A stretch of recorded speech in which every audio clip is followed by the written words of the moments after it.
Hello guys, welcome to Med Head. നമ്മൾ നോക്കാൻ പോകുന്ന ജനറൽ ഫാർമക്കോളജി ആണ്, ഇൻട്രൊഡക്ഷൻ ആണ്. ഒരുപാട് ഇമ്പോർട്ടൻസ് ഉള്ള അല്ലെങ്കിൽ ക്വസ്റ്റ്യൻസ് ഒക്കെ നമുക്ക് പ്രതീക്ഷിക്കാൻ പറ്റുന്ന ഒരു ഭാഗമാണ് ജനറൽ ഫാർമക്കോളജി എന്ന് പറയുമ്പോൾ. കാര്യം ഒരുപാട് എക്സാമ്പിൾസുകൾ വരുന്നുണ്ട്, അല്ലെങ്കിൽ ഒരുപാട് സ്റ്റെപ്പുകൾ വരുമ്പോൾ നമുക്ക് ഒരുപാട് കൺഫ്യൂസ്ഡ് ആയി പോകുന്ന ഒരു പോർഷൻ കൂടെയാണ്. സോ ബേസിക്കലി നമുക്ക് അറിയേണ്ടത് ഫാർമക്കോളജി എന്തെന്ന് അറിയണം. So pharmacology derived from two words ആണ്, ഫാർമ ആൻഡ് ലോക്കോസ്. ഡ്രഗ് നോളജ് ആണ് ഫാർമക്കോളജി. ഇതൊക്കെ നമ്മൾ ഫാർമക്കോളജി പഠിക്കുമ്പോൾ ആദ്യം മുതലേ പറയുന്ന കാര്യമാണ്. സോ ബേസിക് ആയിട്ട് മനസ്സിലാക്കുക, ഡ്രഗ് ഓൺ ലിവിങ് സിസ്റ്റം. അതായത് ഒരു ലിവിങ് സിസ്റ്റത്തിൽ നമ്മൾ ഡ്രഗിന്റെ ആക്ഷൻ എങ്ങനെയാണ്, അതിന്റെ ഫിസിക്കൽ പ്രോപ്പർട്ടി എന്താണ്, കെമിക്കൽ പ്രോപ്പർട്ടി എന്താണ്, അല്ലെങ്കിൽ ബയോ കെമിക്കൽ അല്ലെങ്കിൽ ഫിസിയോളജിക്കൽ എഫക്റ്റ് എങ്ങനെയാണ്, മെക്കാനിസം ഓഫ് ആക്ഷൻസ് എങ്ങനെയാണ്, കൈനറ്റിക് പ്രോപ്പർട്ടീസ് എങ്ങനെയാണ്, അഡ്വേഴ്സ് എഫക്റ്റ് എങ്ങനെയാണ് എന്നുള്ള പഠിക്കുന്ന ഒരു ബ്രാഞ്ചിനെയാണ് നമ്മൾ ഫാർമക്കോളജി എന്ന് പറയുന്നത്. സോ നെക്സ്റ്റ് വൺ ഈസ് നമുക്ക് അറിയേണ്ടത് എന്താണ് ഡ്രഗ് എന്ന് അറിയേണ്ടത് കേട്ടോ. എന്താ ഡ്രഗ് എന്ന് അറിയണം.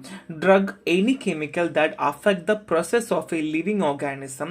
The pharmacology from the medical point of view can be further divided into pharmacokinetics and pharmacodynamic action therapeutically.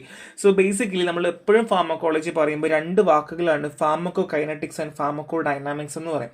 പല ആൾക്കാരും തെറ്റിക്കാറുണ്ട്, എന്താണ് കൈനറ്റിക്സ് എന്താണ് ഡൈനാമിക്സ് തെറ്റിക്കാറുണ്ട്. ഈവൻ ദോ ഞാൻ തന്നെ തുടക്ക സമയത്ത് ഒരുപാട് തെറ്റിച്ചിട്ടുള്ള കാര്യമാണ് ഡൈനാമിക്സും കൈനറ്റിക്സും. സോ കൈനറ്റിക്സ് എന്ന് പറഞ്ഞാൽ ആദ്യം മനസ്സിലാക്കുക, കൈനറ്റിക് പ്രോപ്പർട്ടി മൂവ്മെന്റ് എന്ന് മനസ്സിലാക്കുക, കൈനറ്റിക് മൂവ്മെന്റ് എന്ന് മനസ്സിലാക്കുക. അപ്പോൾ അവിടെ എന്തൊക്കെയാണ് വരിക?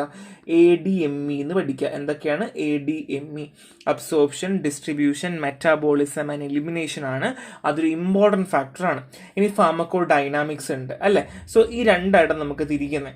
സോ മെഡിസിൻ എന്ന് പറയുന്നത് ഒരു കെമിക്കൽ സബ്സ്റ്റൻസ് ആണ്. ഒരു ലിവിങ് ഓർഗാനിസത്തിൽ എന്താണ് മാറ്റങ്ങൾ വരുന്നു, അല്ലെങ്കിൽ മെഡിക്കൽ പോയിന്റ് ഓഫ് വ്യൂവിൽ മാറ്റങ്ങൾ വരുത്തുന്നതിനാണ് നമ്മൾ ഡ്രഗ് എന്നുകൊണ്ട് ഉദ്ദേശിക്കുന്നത്. ഓക്കെ, ഇതാണ് ബേസിക് ആയിട്ട് നമ്മൾ മനസ്സിലാക്കേണ്ടത്. നമുക്ക് അങ്ങനെ ചോദ്യങ്ങളൊന്നും ഈ ഭാഗത്ത് നിന്ന് വരില്ല. ഓക്കെ, സോ നെക്സ്റ്റ് നമ്മൾ അറിയേണ്ടത് ഒരു ഡ്രഗ് എങ്ങനെയാണ് നമ്മളെ ബോഡീനെ അഫക്റ്റ് ചെയ്യുന്നത്, അല്ലെങ്കിൽ എങ്ങനെയാണ് ആക്ട് ചെയ്യുന്നത്, അവിടെ എവിടെയൊക്കെയാണ് കൈനറ്റിക് പ്രോപ്പർട്ടി, എവിടെയാണ് ഡൈനാമിക് പ്രോപ്പർട്ടി പറഞ്ഞത് നമുക്കറിയണം. സോ ഫസ്റ്റ് ഓഫ് ഓൾ നമുക്ക് അറിയേണ്ടത് dose of drug. So dose of drug എന്ന് പറയുമ്പോൾ ഇപ്പോൾ എക്സാമ്പിൾ പറയുവാണെങ്കിൽ പാരസെറ്റമോൾ 200 mg. എത്രയാണ്? പാരസെറ്റമോൾ 200 mg എന്ന് കരുതുക. So drug concentration in target organ over time. So നമുക്ക് പാരസെറ്റമോൾ കൊടുക്കുന്ന എന്തിനാണ്? പെയിൻ റിലീഫിന് വേണ്ടിയിട്ടാണല്ലേ. സോ പെയിൻ റിലീഫ്, ഞാൻ മെക്കാനിസം ഓഫ് ആക്ഷൻ ഒന്നും അധികം ഒന്നും കാര്യമൊന്നും പറയാൻ പോകുന്നില്ല. ഡ്രഗ് കോൺസെൻട്രേഷൻ, സോ 200 mg എന്ന് പറയുന്ന ഡ്രഗ് കോൺസെൻട്രേഷൻ ടാർഗറ്റ് ഓർഗൻ അല്ലെങ്കിൽ ഓവർ ടൈം അനുസരിച്ച് എത്തുന്നു എന്നുള്ളതാണ്. സോ ബേസിക്കലി നിങ്ങൾക്ക് ഞാനൊരു ജസ്റ്റ് ഒരു രീതി പറഞ്ഞ കോൺസെൻട്രേഷൻ ടൈം വെച്ച് ഗ്രാഫ് പറഞ്ഞുതരാം. ആദ്യം നിങ്ങൾ മനസ്സിലാക്കേണ്ടത് ടൈം എടുക്കുക, കോൺസെൻട്രേഷൻ എടുക്കുക. സോ ബേസിക്കലി നമുക്കൊരു minimum therapeutic effect, maximum therapeutic effect എന്നൊരു കൺസിഡറേഷൻ പറയണം. സോ മിനിമം തെറാപ്യൂട്ടിക് എഫക്ട് എന്ന് വെച്ച് കഴിഞ്ഞാൽ നമുക്കൊരു ഡ്രഗ് കൊടുത്താൽ മിനിമം കിട്ടുന്ന എഫക്റ്റിനെയാണ് മിനിമം തെറാപ്യൂട്ടിക് എഫക്ട് എന്ന് പറയാം. സോ രണ്ടാമത് പറയുന്നത് മാക്സിമം തെറാപ്യൂട്ടിക് എഫക്റ്റ് ആണ്. അതായത് മാക്സിമം നമുക്ക് എത്രത്തോളം എഫക്റ്റ് കിട്ടുന്നു എന്നുള്ളതാണ്. ഇപ്പം ഞാൻ പാരസെറ്റമോൾ 200 mg കൊടുത്താൽ, ഇപ്പോൾ എക്സാമ്പിൾ പറയുകയാണെങ്കിൽ ഒരു 15 വയസ്സിന് താഴെ ഉള്ള ഒരു വയസ്സുള്ള ഒരു കുഞ്ഞിന് ഏകദേശം ഒരു 10 കിലോ ഉള്ളൂ എന്ന് കരുതിക്കോളാം. അങ്ങനെയാണെങ്കിൽ 200 mg ധാരാളമാണ് അല്ലേ.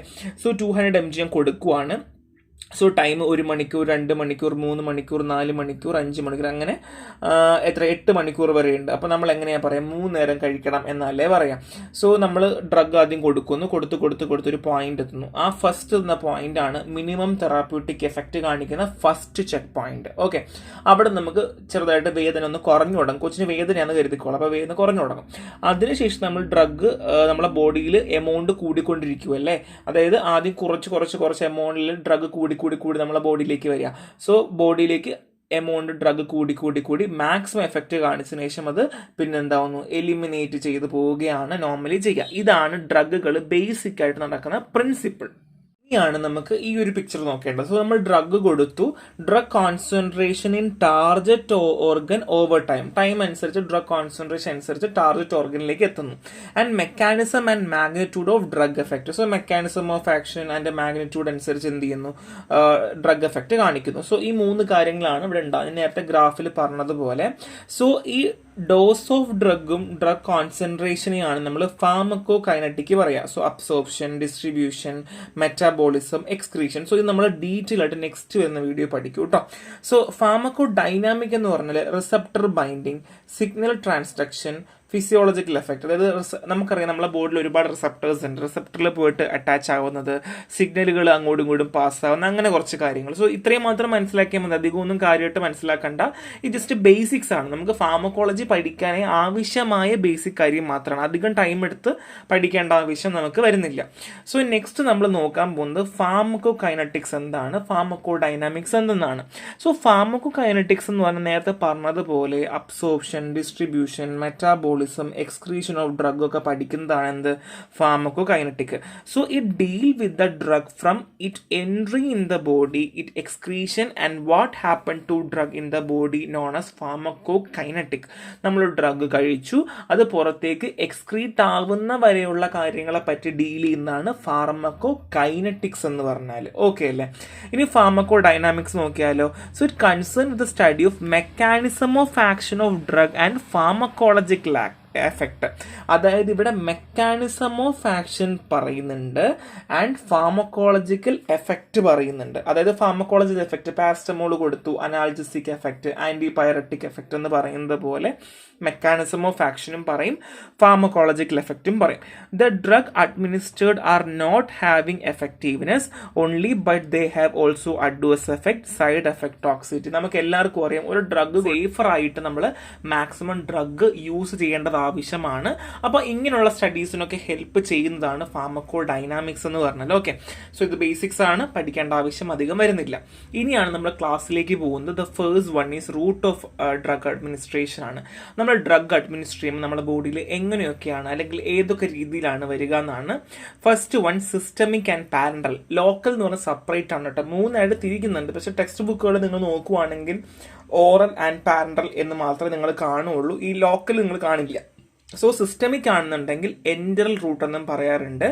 Oral, sublingual and rectal ആണ്. പാരന്റൽ ആണെങ്കിൽ ഇൻഹലേഷൻ, ട്രാൻസ്ഡെർമൽ, പിന്നെ ഇഞ്ചക്ഷൻസ് ഉണ്ട്. ഇഞ്ചക്ഷൻസ് ആണെങ്കിൽ IV, IM, SC, intra arterial, intra articular and intrathecal and intradermal എന്നും പറഞ്ഞ് തിരിച്ചിട്ടുണ്ട്.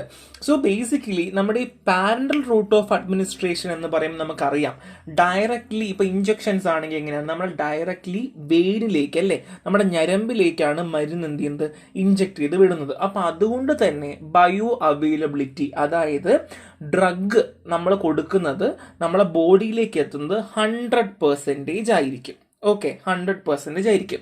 ഇനി നമ്മൾ ഓറലി കൊടുക്കുവാണ്, നിങ്ങൾ വായ വഴി ഗുളിക കഴിക്കുവാണ്, നിങ്ങൾക്ക് ഉറപ്പുണ്ടോ നിങ്ങൾ കഴിക്കുന്ന അത്രയും നിങ്ങളുടെ ബോഡിയിലേക്ക് അബ്സോർബ് ആവുന്നുണ്ടെന്ന്? ഇല്ല.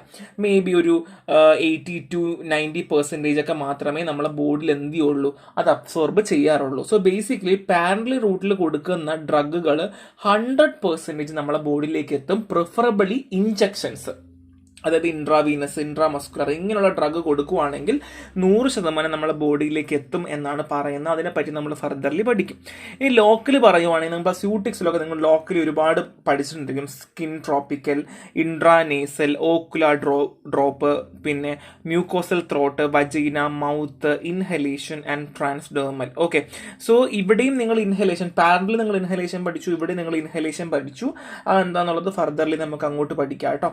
സോ ബേസിക്കലി ഫസ്റ്റ് വൺ ഈ സിസ്റ്റമിക്. സിസ്റ്റമിക് കൊണ്ട് ഉദ്ദേശിക്കുന്നത് നമ്മളെ ബോഡിയിലേക്ക് അല്ലെങ്കിൽ നമ്മളെ ബ്ലഡിലേക്ക് നമുക്ക് ഡ്രഗ് എത്തിക്കുന്നതിനാണ് നമ്മൾ സിസ്റ്റമിക് എന്ന് പറയുക കേട്ടോ. ഇനി എന്താ ലോക്കൽ? ലോക്കൽ എന്ന് വെച്ചാൽ നമുക്ക് ഒരു ഏരിയ മാത്രം, നമ്മളിപ്പോൾ ലോഷൻ പുരട്ടുക, നമ്മളങ്ങനെ ബോഡി ഫുള്ള് പുരട്ടോ? ഇല്ലല്ലോ, ഒരു ഭാഗത്ത്, ഒന്നെങ്കിൽ മുഖത്ത് മാത്രം, ഇല്ലെങ്കിൽ കയ്യിൽ മാത്രം, ഇല്ലെങ്കിൽ കാലിൽ മാത്രം, അതിനാണ് നമ്മൾ ലോക്കൽ എന്ന് പറയാം. സിസ്റ്റമിക് എന്താണ്, നമ്മൾ പ്യൂവർലി നമ്മളെ ബോഡിയിലേക്ക് നമ്മൾ എത്തിക്കുന്നതിനാണ് നമ്മൾ സിസ്റ്റമിക് എന്ന് പറയാം. ഓക്കെ അല്ലേ? സോ നെക്സ്റ്റ് വൺ നമ്മൾ ഓരോന്നിനെ എടുത്തെടുത്ത് പഠിക്കാൻ പോവാണ്. സോ റൂട്ട് ഓഫ് അഡ്മിനിസ്ട്രേഷൻ രണ്ടാണ് മെയിൻ ആയിട്ടുള്ളത്. The first one is enteral route, parenteral route and local. So എൻട്രലിനെയും പാരന്റലിനെയും നമ്മൾ എന്താ പറയുക, സിസ്റ്റമിക് എന്നാ പറയുക അല്ലെ, എന്താണ് സിസ്റ്റമിക് എന്നാ പറയുക. ആൻഡ് ലോക്കലിനെ ആണെങ്കിൽ നമ്മൾ എന്താ പറയുക, അത് ലോക്കൽ തന്നെയല്ലേ പറയാ. The first one is enteral route. നമ്മൾ ഏറ്റവും കൂടുതൽ ആൾക്കാർ ഡ്രഗ് പ്രിഫർ ചെയ്യുന്ന അല്ലെങ്കിൽ അവർ കഴിക്കാൻ പ്രിഫർ ചെയ്യുന്നത് എൻട്രൽ റൂട്ട്, ഓറൽ റൂട്ട്. ഇപ്പൊ നിങ്ങൾ ആലോചിച്ച് നോക്കിയേ, നിങ്ങൾക്ക് പാരസ്റ്റമോൾ എല്ലാ ദിവസവും കഴിക്കണം, നിങ്ങൾ ഇഞ്ചക്ഷൻ എടുക്കാനാണോ താല്പര്യപ്പെടുക അതോ ഗുളിക എടുക്കാനാണോ താല്പര്യപ്പെടുക, ഗുളിക എടുക്കാനാണെങ്കിലും താല്പര്യപ്പെടുക അല്ലേ. So basically enteral route include oral route by mouth, nasal route, sublingual route, vaginal route and rectal route, oral route. So basically നമുക്കറിയാം എൻട്രൽ റൂട്ട് കൊണ്ട് നമ്മൾ ഉദ്ദേശിക്കുന്നത് ഓറൽ റൂട്ട് ഉണ്ട്, റെക്ടൽ റൂട്ട് ഉണ്ട്, ആൻഡ് നേസൽ റൂട്ട് ഉണ്ട്, സബ്ലിംഗുലർ root ഉണ്ട്, vaginal root ഉണ്ട്. അതാണ് എൻട്രൽ റൂട്ട് എന്ന് പറഞ്ഞാൽ. ഓക്കെ, നമ്മൾ അതിൽ ആദ്യം നോക്കാൻ പോകുന്നത് ഓറൽ റൂട്ടാണ്. ഞാൻ നേരത്തെ പറഞ്ഞ പോലെ എല്ലാവരും ഓറൽ റൂട്ടിലാണ് നമുക്ക് എടുക്കാൻ താല്പര്യപ്പെടുക. Tablets, capsules, powder, mixtures are administrate through this route. So enteral route കൊണ്ട് ഉദ്ദേശിക്കുന്നത് നമ്മുടെ ഡൈജസ്റ്റീവ് സിസ്റ്റവുമായിട്ട് ബന്ധപ്പെടുന്നു എന്നാണ് ഉദ്ദേശിക്കുന്നത് കേട്ടോ. അതായത് നമ്മുടെ എൻട്രിക് സിസ്റ്റം അല്ലെങ്കിൽ നമ്മുടെ എൻട്രൽ റൂട്ട് കൊണ്ട് ഉദ്ദേശിക്കുന്നത് നമ്മുടെ ഡൈജസ്റ്റീവ് സിസ്റ്റമായിട്ട് ബന്ധമുണ്ട് എന്നാണ് നമ്മൾ ഉദ്ദേശിക്കുന്നത്. ചില ടെക്സ്റ്റ് ബുക്കുകളിൽ എൻട്രൽ അഡ്മിനിസ്ട്രേഷൻ എന്ന് കാണും. സോ എൻട്രൽ അഡ്മിനിസ്ട്രേഷൻ കൊണ്ട് ഉദ്ദേശിക്കുന്നത് ഈസോഫാഗസ്, സ്റ്റൊമക്ക്, സ്മോൾ ഇൻഡസ്ട്രീൻ, ലാർജ് ഇൻഡസ്ട്രീൻ. അതപ്പോൾ നമ്മുടെ ഡൈജസ്റ്റ് സിസ്റ്റം ഫുള്ളായി. സോ ഈ ഡൈജസ്റ്റ് സിസ്റ്റവുമായിട്ട് ബന്ധപ്പെടുന്ന റൂട്ടുകളെയാണ് നമ്മൾ എൻട്രൽ റൂട്ട് എന്ന് പറയാം കേട്ടോ. അപ്പോൾ അത് മറന്നു പോകരുത്. സോ അതിൽ നമ്മൾ പ്രൈമറിൽ നമ്മൾ പ്രിഫറൻസ് കൊടുക്കുന്ന ഓറൽ റൂട്ടിനാണ് കൂടുതൽ നമ്മൾ പ്രിഫറൻസ് കൊടുക്കുന്നത്. ഓക്കെ, സോ നെക്സ്റ്റ് വൺ നമ്മൾ നോക്കാൻ പോകുന്നത് അഡ്വാൻറ്റേജും ഡിസഡ്വാൻറ്റേജും ആണ്. എന്തൊക്കെയായിരിക്കും ഓറൽ റൂട്ടിൻ്റെ അഡ്വാൻറ്റേജ്? കഴിക്കാൻ നമുക്ക് ഏറ്റവും എളുപ്പമാണ് അല്ലേ, സ്വന്തമായിട്ട് നമുക്ക് കൊടുക്കാൻ പറ്റും. പേഷ്യൻറ്റ് ഭയങ്കര കൺവീനിയൻ്റ് ആണ് അല്ലേ, പെട്ടെന്ന് നമുക്ക് കൊടുക്കാൻ പറ്റും, പിന്നെ പൈസ ഒന്നും അധികം ആവില്ല അല്ലേ. സോ അതാണ് അഡ്വാൻറ്റേജ്. ഇനി ഡിസഡ്വാൻറ്റേജ് ആണെങ്കിലോ, ഒന്ന് ആലോചിച്ച് നോക്കിയാൽ ഓറലി നമ്മൾ ഡ്രഗ് കൊടുക്കുന്നു, വേദന ഒന്ന് പെട്ടെന്ന് കുറയും, നടക്കോ 1 മണിക്കൂറോ 2 മണിക്കൂറോ കഴിഞ്ഞ് വേദന കുറയത്തുള്ളൂ. എമർജൻസി ആയിട്ട് കൊടുക്കാൻ പറ്റില്ല. ഇനി അൺകോൺഷ്യസ് ആയി കിടക്കുന്ന അല്ലെങ്കിൽ വയലൻസ് കാണിക്കുന്ന പേഷ്യൻസ് ആണ്, അവർക്ക് നമുക്ക് ഈ മരുന്ന് കൊടുക്കാൻ പറ്റില്ല. ഇനി ചില ഡ്രഗുകൾ ഇറിറ്റേറ്റ് ചെയ്യും, അതായത് നമുക്ക് ഇറിറ്റേഷൻ ഉണ്ടാക്കും കേട്ടോ. അപ്പോൾ ഇറിറ്റേഷൻ ചെയ്യുന്ന ഡ്രഗുകൾ നമുക്ക് എന്ത് ചെയ്യാൻ പറ്റില്ല, ഓറലി റൂട്ട് നമുക്ക് കൊടുക്കാനായിട്ട് പറ്റില്ല. പിന്നെ ചില ഡ്രഗ് നമ്മുടെ വയറ്റിനകത്ത് എത്തിക്കഴിഞ്ഞാൽ നമ്മുടെ ഗ്യാസ്ട്രിക് എൻസൈംസ് ഇല്ലേ, ഗ്യാസ്ട്രിക് എൻസൈമായിട്ട് റിയാക്ട് ചെയ്തിട്ട് ഡിസ്ട്രോ ആയി പോകും അല്ലെങ്കിൽ ഡീറ്റിയോറേറ്റ് പോകും. അപ്പോൾ അവിടെ നമുക്ക് കൊടുക്കാൻ പറ്റില്ല. ഓക്കെ, ഇനി അത് മാത്രമല്ല, ഇപ്പം നമുക്ക് എല്ലാവർക്കും അറിയാം, നമുക്ക് സഫീഷ്യൻറ്റ് ക്വാണ്ടിറ്റി ഓഫ് വാട്ടർ നമുക്ക് ചിലപ്പം ഡ്രഗിൻ്റെ കൂടെ കുടിക്കേണ്ടി വരും. അപ്പോൾ ചില ആൾക്കാർക്കൊക്കെ ആണെങ്കിൽ വെള്ളം കുടിക്കാനുള്ള ബുദ്ധിമുട്ട് കാണിക്കാറുണ്ട്. എല്ലാവരും അല്ല, ഈ ഡിസ്പാജിയ എന്നൊരു കണ്ടീഷൻ പറയൂ കേട്ടോ. അപ്പോൾ അവർക്കാണെങ്കിൽ ഈ ഗുളിക കഴിക്കാൻ ഭയങ്കര പാടായിരിക്കും. അതുമാത്രമല്ല, നമുക്ക് വെള്ളം അധികം കുടിക്കേണ്ടി വരും. കാര്യം എന്താണ്, ഇത് എവിടെയെങ്കിലും കയറി ഒട്ടിയിരിക്കാതിരിക്കാനോ അല്ലെങ്കിൽ നമ്മൾ വിഴുങ്ങുന്ന സമയത്ത് തടസ്സം ഉണ്ടാവാതിരിക്കാൻ വേണ്ടി നമുക്ക് ഒരുപാട് വെള്ളം കുടിക്കേണ്ടി. സത്യം ഡിസഡ്വാൻറ്റേജ് അല്ല എന്നാലും പറഞ്ഞു എന്നേ ഉള്ളൂ. പക്ഷേ ചില ആൾക്കാർക്ക് വെള്ളം കുടിക്കാൻ പറ്റില്ല കേട്ടോ. ഡിസ്പാജി എന്നൊരു കണ്ടീഷൻ ഉണ്ട്, അവർക്കാണ് എന്ത് ചെയ്യാൻ പറ്റില്ല, ഗുളിക വിഴുങ്ങാൻ ഭയങ്കര പാടാണ്. ഇനി അത് മാത്രമല്ല, ഈ ഇപ്പോൾ എക്സാമ്പിൾ പറയുവാണെങ്കിൽ ഞാൻ പറഞ്ഞതുപോലെ കുഞ്ഞു കുട്ടികളൊക്കെ വിഴുങ്ങാൻ ഭയങ്കരമായിട്ട് പാട് കാണിക്കാറുണ്ട് അല്ലേ. അപ്പോൾ അതും ഒരു ഡിസഡ്വാൻറ്റേജ് ആണ്. ഇതൊക്കെ നമ്മുടെ കയ്യിൽ നിന്ന് എഴുതാന്നുള്ള കാര്യം ഭയങ്കര എളുപ്പം. Next one is nasal route. പറയുന്നത് പോലെ തന്നെ നമ്മൾ നേസൽ ഗട്ടാണ് യൂസ് ചെയ്യുക. എക്സാമ്പിൾ എന്തൊക്കെയാണ്, ഇൻഹലേഷൻ ആകാം, അല്ലെങ്കിൽ നേസൽ ഡ്രോപ്സുകളൊക്കെയാണ് ഇവിടെ എക്സാമ്പിൾ. നേസൽ ഡ്രോപ്പ്, ഇൻഹലേഷൻ ഒക്കെയാണ്. So the drug of imidazoline compound like naphazoline, xylometazoline, oxymetazoline, ephedrine are administered in the form of nasal drop. So നമ്മൾ നേസൽ ഡ്രോപ്പ് ആയിട്ട് കൊടുക്കുന്ന ഡ്രഗുകളുടെ പേരാണ് സൈലോമെത്തസോളിൻ, ഓക്സിമെത്തസോളിൻ, നഫാസോളിൻ ഒക്കെയാണ് എക്സാമ്പിൾ വരുന്നത് കേട്ടോ. ഇതാണ് നേസൽ റൂട്ട്. നമ്മൾ നേസൽ ഗട്ട് വഴി അല്ലെങ്കിൽ നേസൽ റൂട്ട് വഴി നമ്മൾ കൊടുക്കുന്നതാണ് നേസൽ റൂട്ട് എന്ന് പറയുക. നെക്സ്റ്റ് ഈ സബ് ലിംഗുലാർ റൂട്ടാണ്. ഇതെന്ന് വെച്ചാൽ നമ്മൾ നാവിന് അടിയിൽ വെക്കുകയാണ് ചെയ്യുക. The tablet are placed under tongue sucked. The route is used for administration of lingual tablet is given as male hormone. So basically നമ്മൾ മെയിൽ ഹോർമോൺസ് ഒക്കെയാണ് സബ് ലിംഗൽ റൂട്ടിൽ നമ്മൾ അധികം ഉപയോഗിക്കാം. Isoprenaline is given in the treatment of bronchial nitroglycerine tablet in disease of angina pectoris. ഇപ്പം അറിയാം, ചില ആൾക്കാർ ഈ അഞ്ജൈനയൊക്കെ ഉള്ള ആൾക്കാരുകളൊക്കെ അവരുടെ കയ്യിൽ ഗുളിക വെച്ചിട്ടുണ്ട്. അവർക്ക് നെഞ്ചുവേന വരുമ്പോൾ എന്ത് ഉടനെ ഈ നൈട്രോഗ്ലിസറിൻ ടാബ്ലറ്റ് എടുത്ത് നാവിനടിയിൽ വെക്കുന്ന കണ്ടിട്ടുണ്ടാവും അല്ലെ ചില ആൾക്കാർ. അപ്പോൾ അതൊക്കെ എക്സാമ്പിൾ ആണ്. ഇനി അത് മാത്രമല്ല, ഐസോപ്രനാലിൻ എന്ത് ചെയ്യുന്നു, ബ്രോങ്കിയലിന് കൊടുക്കാറുണ്ട്. And methyl testosterone testosterone in the form of sub asthma. So methyl testosterone sub ആസ്മയിൽ കൊടുക്കാറുണ്ട്. സോ സബ്ലിംഗൽ കൊണ്ട് ഉദ്ദേശിച്ചത് നാവിനടിയിൽ വെക്കുന്നു. മെയിൻലി നിങ്ങൾ പഠിക്കേണ്ട എക്സാമ്പിൾ നൈട്രോഗ്ലിസറിൻ ആണ്. അത് ഭയങ്കര ഇമ്പോർട്ടൻ്റ് ആണ്. എപ്പോഴും ചോദിക്കുന്ന ഒരു കാര്യം നൈട്രോഗ്ലിസറിനെ പറ്റില്ല കേട്ടോ. So nitroglycerine and isoprenaline for bronchial and methyl testosterone in the form of sub asthma. കൂടുതലും മെയിൽ ഹോർമോൺസ് ഒക്കെയാണ് അധികം ഈ സബ്ലിംഗുവിൽ നമ്മൾ ഉപയോഗിക്കാറുള്ളത്. ഇപ്പോൾ ഒരുപാട് cosmetics related, cosmetic in the sense ഞാൻ ഉദ്ദേശിച്ചത് ഇപ്പോൾ നിങ്ങൾ ആമസോണിലൊക്കെ നോക്കിയാൽ ഈ ഉറങ്ങാൻ വേണ്ടിയിട്ടൊക്കെ ഒരുപാട് ഗുളികകൾ വന്നിരുന്നുണ്ട് കേട്ടോ. അതൊക്കെ നമുക്ക് നാവിനടിയിൽ വെച്ചാൽ മതി എന്നൊക്കെ പറഞ്ഞിട്ട് ഒരുപാട് ഇപ്പം ഫോർമുലേഷൻസ് ഒക്കെ ഉണ്ടാക്കിയിട്ടുണ്ട്. സോ നെക്സ്റ്റ് വൺ നമ്മൾ പറയാൻ പോകുന്ന ഒരു അഡ്വാൻറ്റേജ് ആണ്. ഈ സബ്ലിംഗുലാറിൻ്റെ ഏറ്റവും വലിയ അഡ്വാൻറ്റേജ് ഇത് ക്വിക്ക് ആക്ഷൻ തരും എന്നുള്ളതാണ്. Set and quick action. The over dose of drug is avoid. Over dose നമുക്ക് ഇവിടെ കുറയ്ക്കാൻ പറ്റും. നമുക്ക് ആവശ്യമുള്ള ഡ്രഗ് മാത്രം എടുത്താൽ മതിയാവും. പിന്നെ സ്റ്റൊമക്കിനകത്ത് പോകാത്തത് കൊണ്ട് തന്നെ സ്റ്റൊമക്ക് എൻസൈം കാരണം എന്ത് ചെയ്യില്ല, നമുക്ക് ഡിസ്ട്രോയ് ആവുന്നില്ല, ഗുളികയൊന്നും ഡിസ്ട്രോയ് ആയി പോകുന്നില്ല. Metabolic destruction the liver is avoided. അതായത് നമ്മളെ ലിവറിനകത്ത് നമ്മളെ ഡ്രഗ് എപ്പോഴും വന്നിട്ട് കുറച്ച് ഡിസ്ട്രോയ് ആകാറുണ്ട്. അതിനെപ്പറ്റി നമുക്ക് പഠിക്കാം. അതിനെ ഫസ്റ്റ് പാസ് മെറ്റബോളിസം എന്നൊക്കെ പറയും. നമുക്ക് അതിനെപ്പറ്റി ഫർദർലി പഠിക്കാം. ഇപ്പം അതിൻ്റെ യൂസ് മാത്രം നോക്കി നിങ്ങൾ വെച്ചാൽ മതിയാവും. സോ നെക്സ്റ്റ് വൺ നമ്മൾ നോക്കാൻ പോകുന്ന റെക്ടൽ റൂട്ട്. പറയുന്നത് പോലെ തന്നെ റെക്ടലി കൊടുക്കുന്നു എന്നുള്ളതാണ്. ഇപ്പോൾ എക്സാമ്പിൾ സപ്പോസിറ്ററീസ്, എനിമ. ഈ എനിമയൊക്കെ എപ്പോഴാണ് കൊടുക്കുക? ഈ റേഡിയോളജി ഒക്കെ ചെയ്യില്ലേ, റേഡിയോളജി അങ്ങനെയൊക്കെ ചെയ്യുന്ന സമയങ്ങളിൽ, അല്ലെങ്കിൽ ഇപ്പോൾ സർജറി ഒക്കെ ചെയ്യുന്ന സമയത്തിന് കൂടുതലും എനിമ കൊടുക്കുക. സപ്പോസിറ്ററീസ് കൊടുക്കാറുണ്ട്. ഒരു ഫാർമസ്യൂട്ടിക്കൽ ഫോർമുലേഷൻ ആണ്. നമുക്ക് അധികം അങ്ങനെ സപ്പോസിറ്ററീസ് ഇവിടെ കാണാറില്ല കേട്ടോ. കൂടുതലും ഒക്കെ അബ്രോഡാണ് കൂടുതൽ ഉപയോഗിക്കുക കേട്ടോ. ഇതും സിസ്റ്റമിക് എഫക്റ്റ് കൊടുക്കും. എന്തുകൊണ്ട് സിസ്റ്റമിക് എഫക്റ്റ് കൊടുക്കുന്നത്? കാരണം നമ്മുടെ ഇൻഡസ്ട്രീനകത്ത്, കുടലിനകത്ത് വാസ്കുലാരിറ്റി ഭയങ്കര കൂടുതലാണ്. പക്ഷേ അവിടെ അബ്സോർപ്ഷൻ 100% നമുക്ക് പറയാൻ പറ്റില്ല. കാര്യം എന്താണ്? അവിടെ എപ്പോഴും നമുക്ക് പുറത്തേക്ക് ഫീസസ് പുഷ് ചെയ്യാനുള്ള ഒരു ചാൻസ് ഭയങ്കര കൂടുതലാണ്. അപ്പോൾ അതുകൊണ്ട് തന്നെ അബ്സോർപ്ഷൻ നമുക്ക് അങ്ങനെ ഒരു 100% നമുക്ക് പറയാൻ പറ്റില്ല. So glucose, paraldehyde can be administered through this route. Glucose, paraldehyde ഒക്കെ നമുക്ക് കൊടുക്കാം.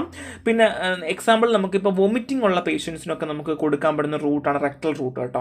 പിന്നെ അതുമാത്രമല്ല ബോഡി ടെമ്പറേച്ചറിൽ ആയിട്ടൊരു ബന്ധമുണ്ട്. അതെങ്ങനെയാണെന്ന് വെച്ചാൽ സപ്പോസിറ്ററീസ് നമ്മളെ ബോഡിക്കുള്ളിൽ റെക്ടൽ റൂട്ടിൽ വെച്ച് കഴിയുമ്പോൾ നമ്മുടെ ബോഡീൻ്റെ ടെമ്പറേച്ചർ കാരണം പയ്യെ ഇത് അലിഞ്ഞ് വന്നിട്ട് നമ്മളെ ബോഡിയിലേക്ക് അബ്സോർബ് ആവുകയാണ് റെക്ടൽ റൂട്ടിൽ നോർമലി നടക്കാറുള്ളത് കേട്ടോ.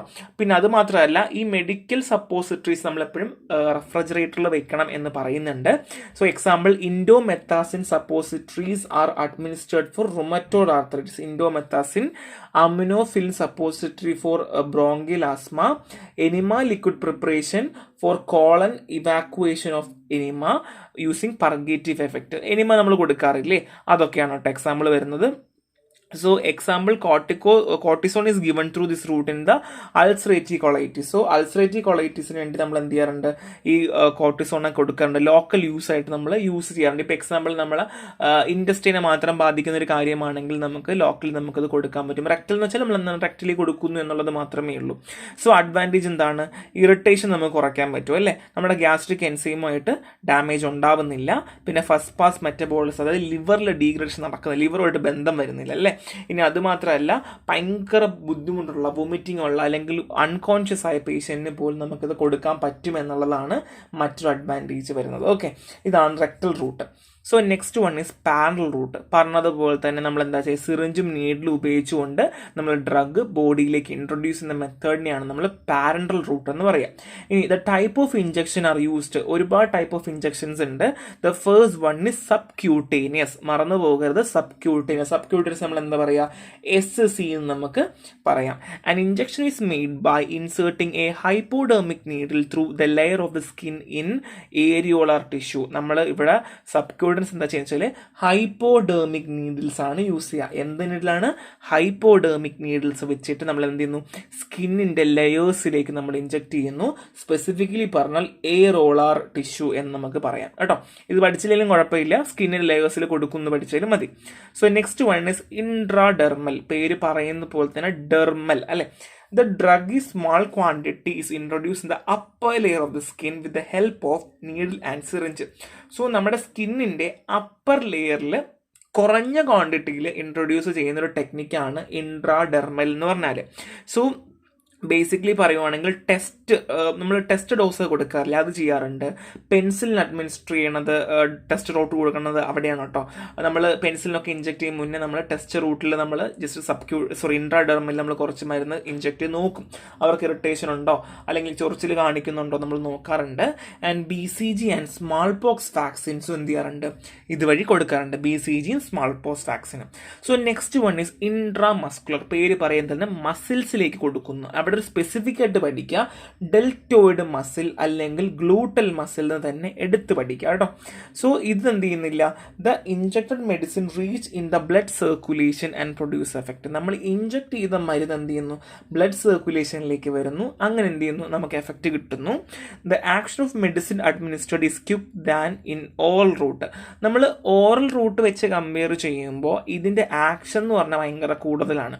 If proper care is not use, the danger of severe injury, total of maximum 10 ml volume of drug can be administered by route. So IM കൊടുക്കുവാണെങ്കിൽ നമുക്ക് മിനിമം എത്ര എമൗണ്ട് കൊടുക്കാം, 10 ml വരെ നമുക്ക് കൊടുക്കാം, അതിൽ കൂടുതൽ നമുക്ക് പറ്റില്ല. പിന്നെ വേറൊരു കാര്യം എന്ന് വെച്ചാൽ നമ്മൾ ഡെൽറ്റോയിഡ് മസിലോ അല്ലെങ്കിൽ ഈ ഗ്ലൂട്ടൽ മസിൽ നമ്മൾ ഇഞ്ചെക്ട് ചെയ്യുമ്പോൾ നമ്മൾ ശ്രദ്ധിച്ച് വേണം ചെയ്യാൻ. കാരണം എന്താ വെച്ചാൽ അതിൻ്റെ അടുത്തൂടെ ഒരുപാട് നെർവുകൾ പോകുന്നുണ്ട്. അപ്പോൾ ഈ നെർവിൽ ഡാമേജ് വന്നാൽ ഒരുപാട് ബുദ്ധിമുട്ട് വരും, തളർന്നു പോവുക, അങ്ങനെ ഒരുപാട് ബുദ്ധിമുട്ടുകളൊക്കെ കാണിക്കുക. ഒരു ഭാഗം തളർന്നു പോവുക, കൈ തളർന്നു പോവുക, ഒരു സൈഡ് തളർന്നു പോവുക, അങ്ങനെ ഒരുപാട് പ്രശ്നങ്ങൾ കാണിക്കാറുള്ള ഒരു പ്രശ്നം കൂടെ ഇൻട്രാ മസ്കുലാറിനുണ്ട്. അപ്പോൾ ശ്രദ്ധിച്ച് ചെയ്യുക എന്ന് പറയുന്നത് ഒരു ഇമ്പോർട്ടൻ്റ് ആണ് കേട്ടോ. സോ നെക്സ്റ്റ് വൺ നമ്മൾ നോക്കാൻ പോകുന്നത് ഇൻട്രാവീനസ്. പേര് പറയുന്ന പോലെ തന്നെ സിറിഞ്ചും നീഡിലും എവിടെ പോകുന്നു, ഡയറക്ട്ലി ടു വീനസ് അല്ലെങ്കിൽ വെയിനിലേക്ക് പോകുന്നു അല്ലേ.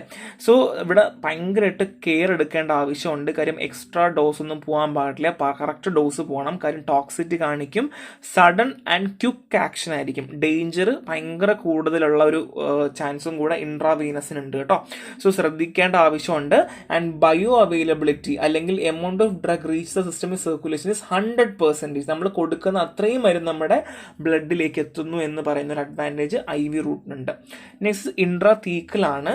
സോ ഇൻട്രാതീക്കൽ എന്ന് പറയുമ്പോൾ ഒരുപാട് പേർക്ക് കൺഫ്യൂഷൻ വരാറുണ്ട്. ഇവിടെ നമ്മൾ നീഡിൽ ഇൻഡോസ്പൈനീസ് സ്പേസ് അല്ലെങ്കിൽ ഇൻഡോസ്പൈനീഷ്യസ് സ്പേസിലേക്ക് കൊണ്ടുവരുന്നത് അല്ലെങ്കിൽ നമ്മുടെ ബോൺ മാരോയിലേക്ക് നമ്മൾ കൊണ്ടുപോകുന്നു എന്നുള്ളതാണ്. Medicine directly administered to bone marrow of the sternum or other bones. നമ്മൾ ബോൺസിലേക്കോ അല്ലെങ്കിൽ നമ്മൾ മാരോ ഓഫ് ദ സ്റ്റേർണത്തിലേക്കോ നമ്മൾ ഇഞ്ചെക്ട് ചെയ്യണം. അപ്പോൾ നിങ്ങൾ പഠിക്കേണ്ടത് ഇൻഡോസ്പൈനിയസ് സ്പേസ് എന്ന് പഠിച്ചാലും മതി കേട്ടോ. അല്ലെങ്കിൽ നിങ്ങൾ എന്ത് ചെയ്യുക, നമ്മൾ marrow of the sternum or other bones എന്ന് പഠിക്കുക. അതിലേക്ക് നമ്മൾ എന്ത് ചെയ്യുന്നു, കൊടുക്കുന്നു. കൂടുതൽ നമ്മൾ ഈ സ്പൈനൽ അനസ്തേഷ്യയൊക്കെ ഇല്ല, അതാണ് കൂടുതലും ചെയ്യുക. അല്ലെങ്കിൽ ഇഞ്ചക്ഷൻ, കൂടുതലും infection of the central nervous system, അതായത് ഇഞ്ചക്ഷൻസ് നമ്മുടെ CNS ബാധിക്കുന്ന അല്ലെങ്കിൽ ഇൻഫെക്ഷൻസിനൊക്കെ കൂടുതലും നമ്മൾ ഈ ഇൻട്രാതീക്കലാണ് കൂടുതലും പ്രിഫർ ചെയ്യുക. CNS ബാധിക്കുന്ന ഇൻഫെക്ഷൻസും എന്തെങ്കിലുമൊക്കെ ഉണ്ടെങ്കിൽ അല്ലെങ്കിൽ അനസ്തേഷ്യ കൊടുക്കുമ്പോൾ നമ്മൾ കൂടുതലും ഇൻട്രാതീക്കലാണ് പ്രിഫർ ചെയ്യാറുള്ളത്. So next one is intraperitoneal. എന്താണ് intraperitoneal? The drug is introduce with the help of syringe and needle in the peritoneal cavity. പേര് പറയുന്നത് പോലെ തന്നെ പെരിറ്റോണൽ ക്യാവിറ്റിയിലാണ് ഡ്രഗ് ഇഞ്ചെക്ട് ചെയ്യുന്നത്. Route is not commonly use in the clinical practice. നമ്മൾ normally ഉപയോഗിക്കാറില്ല, അധികം ഒന്നും ഉപയോഗിക്കാത്തൊരു സാധനമാണ് intraperitoneal. So route of administration ഭയങ്കര സിമ്പിളാണ്, ഓരോ പേരുകൾ മാത്രം പഠിച്ചാൽ മതിയാകും. സോ നെക്സ്റ്റ് ഇൻട്രാമെഡുലറി ആണ്. പേര് പറയുന്നത് പോലെ തന്നെ ഡ്രഗ് എന്ത് ചെയ്യുന്നു, നമ്മൾ സിറിഞ്ചും നീഡിലും വെച്ച് ബോൺ മാരോയിലേക്കാണ് ഇഞ്ചെക്ട് ചെയ്യുന്നത്. എന്താണ് ബോൺ മാരോയിലേക്കാണ് ഇഞ്ചെക്ട് ചെയ്യുന്നത്. അപ്പോൾ നിങ്ങൾക്കൊരു കൺഫ്യൂഷൻ വരും. നേരത്തെ പറഞ്ഞ ഇൻട്രാതീക്കൽ ഇതുമായിട്ട് നിങ്ങൾ കൺഫ്യൂസ്ഡ് ആയി പോകരുത്. അവിടെ എന്താണ് ഇൻട്രാസ്പൈനസ് സ്പേസിലേക്കാണ് പോകുന്നത്. ഇവിടെ ഇൻട്രാസ്പൈനസ് സ്പേസ് ആണ് into the spinal fluid bone marrow. നമ്മളെ ബോൺ മാരോയിൽ വരുന്ന സ്പൈനൽ ഫ്ലൂയിഡിലേക്കാണ് ഡയറക്ട്ലി ഡ്രഗ് അഡ്മിനിസ്റ്റർ ചെയ്യുന്നത്. ഇവിടെ അങ്ങനെയല്ല. ഇവിടെ എങ്ങനെ ഞാൻ പറഞ്ഞത്, നമ്മൾ ഡ്രഗ് എവിടെ ചെയ്യുന്നു, ബോൺ മാരോയിലേക്ക് പോവുകയാണ് ചെയ്യുക. റാപ്പിഡ് വൺസെറ്റ് ആക്ഷൻ, പെട്ടെന്ന് നമുക്ക് ആക്ഷൻ കിട്ടും. അതുമാത്രമല്ല വേറൊരു കാര്യം, ഈ റൂട്ട് വഴി നമുക്ക് ഡ്രഗ് അഡ്മിനിസ്റ്റർ ചെയ്യുന്നതിന് ഒരുപാട് ഡിഫിക്കൽട്ടി ഉണ്ട്. Like blocking of vein in case of thrombosis or circulation collapse. So thrombosis ഉണ്ടാവുകയോ അല്ലെങ്കിൽ സർക്കുലേഷൻ കൊളാപ്സ് ഉണ്ടാവുകയാണെങ്കിൽ ബ്ലോക്കായി പോവും. This route should be avoid in the patient suffering from osteomyelitis or bacteraemia. So പേഷ്യൻ്റാണെങ്കിൽ നമുക്കൊരു പ്രശ്നമുണ്ട്, പേഷ്യൻ്റ് എന്തെങ്കിലും ഈ ഓസ്റ്റിയോമൈലൈറ്റിസോ അല്ലെങ്കിൽ ബാക്ടീരിയമയോ ഉണ്ടെന്നുണ്ടെങ്കിൽ നമുക്ക് എന്ത് ചെയ്യാൻ പറ്റില്ല, നമുക്ക് ഈ ഒരു റൂട്ട് നമുക്ക് പ്രിഫർ ചെയ്യാൻ പറ്റില്ല എന്നുള്ളതാണ് കേട്ടോ. സോ ഓസ്റ്റിയോമൈലൈറ്റിസ് കൊണ്ട് ഉദ്ദേശിക്കുന്നത് വെച്ചാൽ നമ്മൾ ഇൻഫെക്ഷൻ ആണ്, ബോണിൽ ഉണ്ടാവുന്ന ഇൻഫെക്ഷൻ ആണ് ഉദ്ദേശിക്കുന്നത്. സോ അത് leads to leg and spine എന്നാട്ടോ ഉദ്ദേശിക്കുന്നത്. സോ ബേസിക്കലി നിങ്ങൾ മനസ്സിലാക്കുക, ഇൻട്രാമെഡുലറി എന്ന് പറഞ്ഞാൽ എവിടെയാണ്, ബോൺ മാരിലേക്ക് നമ്മൾ കൊണ്ടുപോകുന്നു എന്ന് പറയുന്നതാണ്.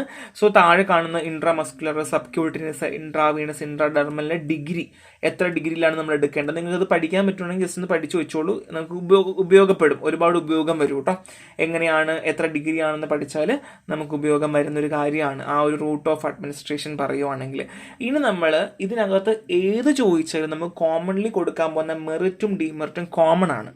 അഡ്വാൻറ്റേജ് എന്താണ്, റാപ്പിഡ് ആണ്, പെട്ടെന്ന് നമുക്ക് കിട്ടും. കാര്യം എന്താണ്, സിസ്റ്റമിക് സർക്കുലേഷൻ ഡയറക്റ്റ്ലി എത്തുന്നതാണ് അല്ലേ, ഡയറക്റ്റ്ലി ബ്ലഡ് വരുന്നതാണ്, ബ്ലഡിലേക്ക് കോണ്ടാക്ട് വരുന്നതാണ്. ഇനി അൺകോൺഷ്യസ് ആയ പേഷ്യൻ്റ് നമുക്ക് ഇങ്ങനത്തെ റൂട്ട് നമുക്ക് ഉപയോഗിക്കാൻ പറ്റും അല്ലേ. അതുമാത്രമല്ല നമുക്ക് ഡോസ് ആക്യുറേറ്റ് ആയിട്ട് കൊടുത്താൽ കംപ്ലീറ്റും നമുക്ക് അവിടെ എത്തും, ഡോസിലൊന്നും ഒരു തെറ്റ് വരില്ല. അതുമാത്രമല്ല കറക്റ്റ് എമൗണ്ട് ബോഡിയിലേക്ക് എത്തും അല്ലേ.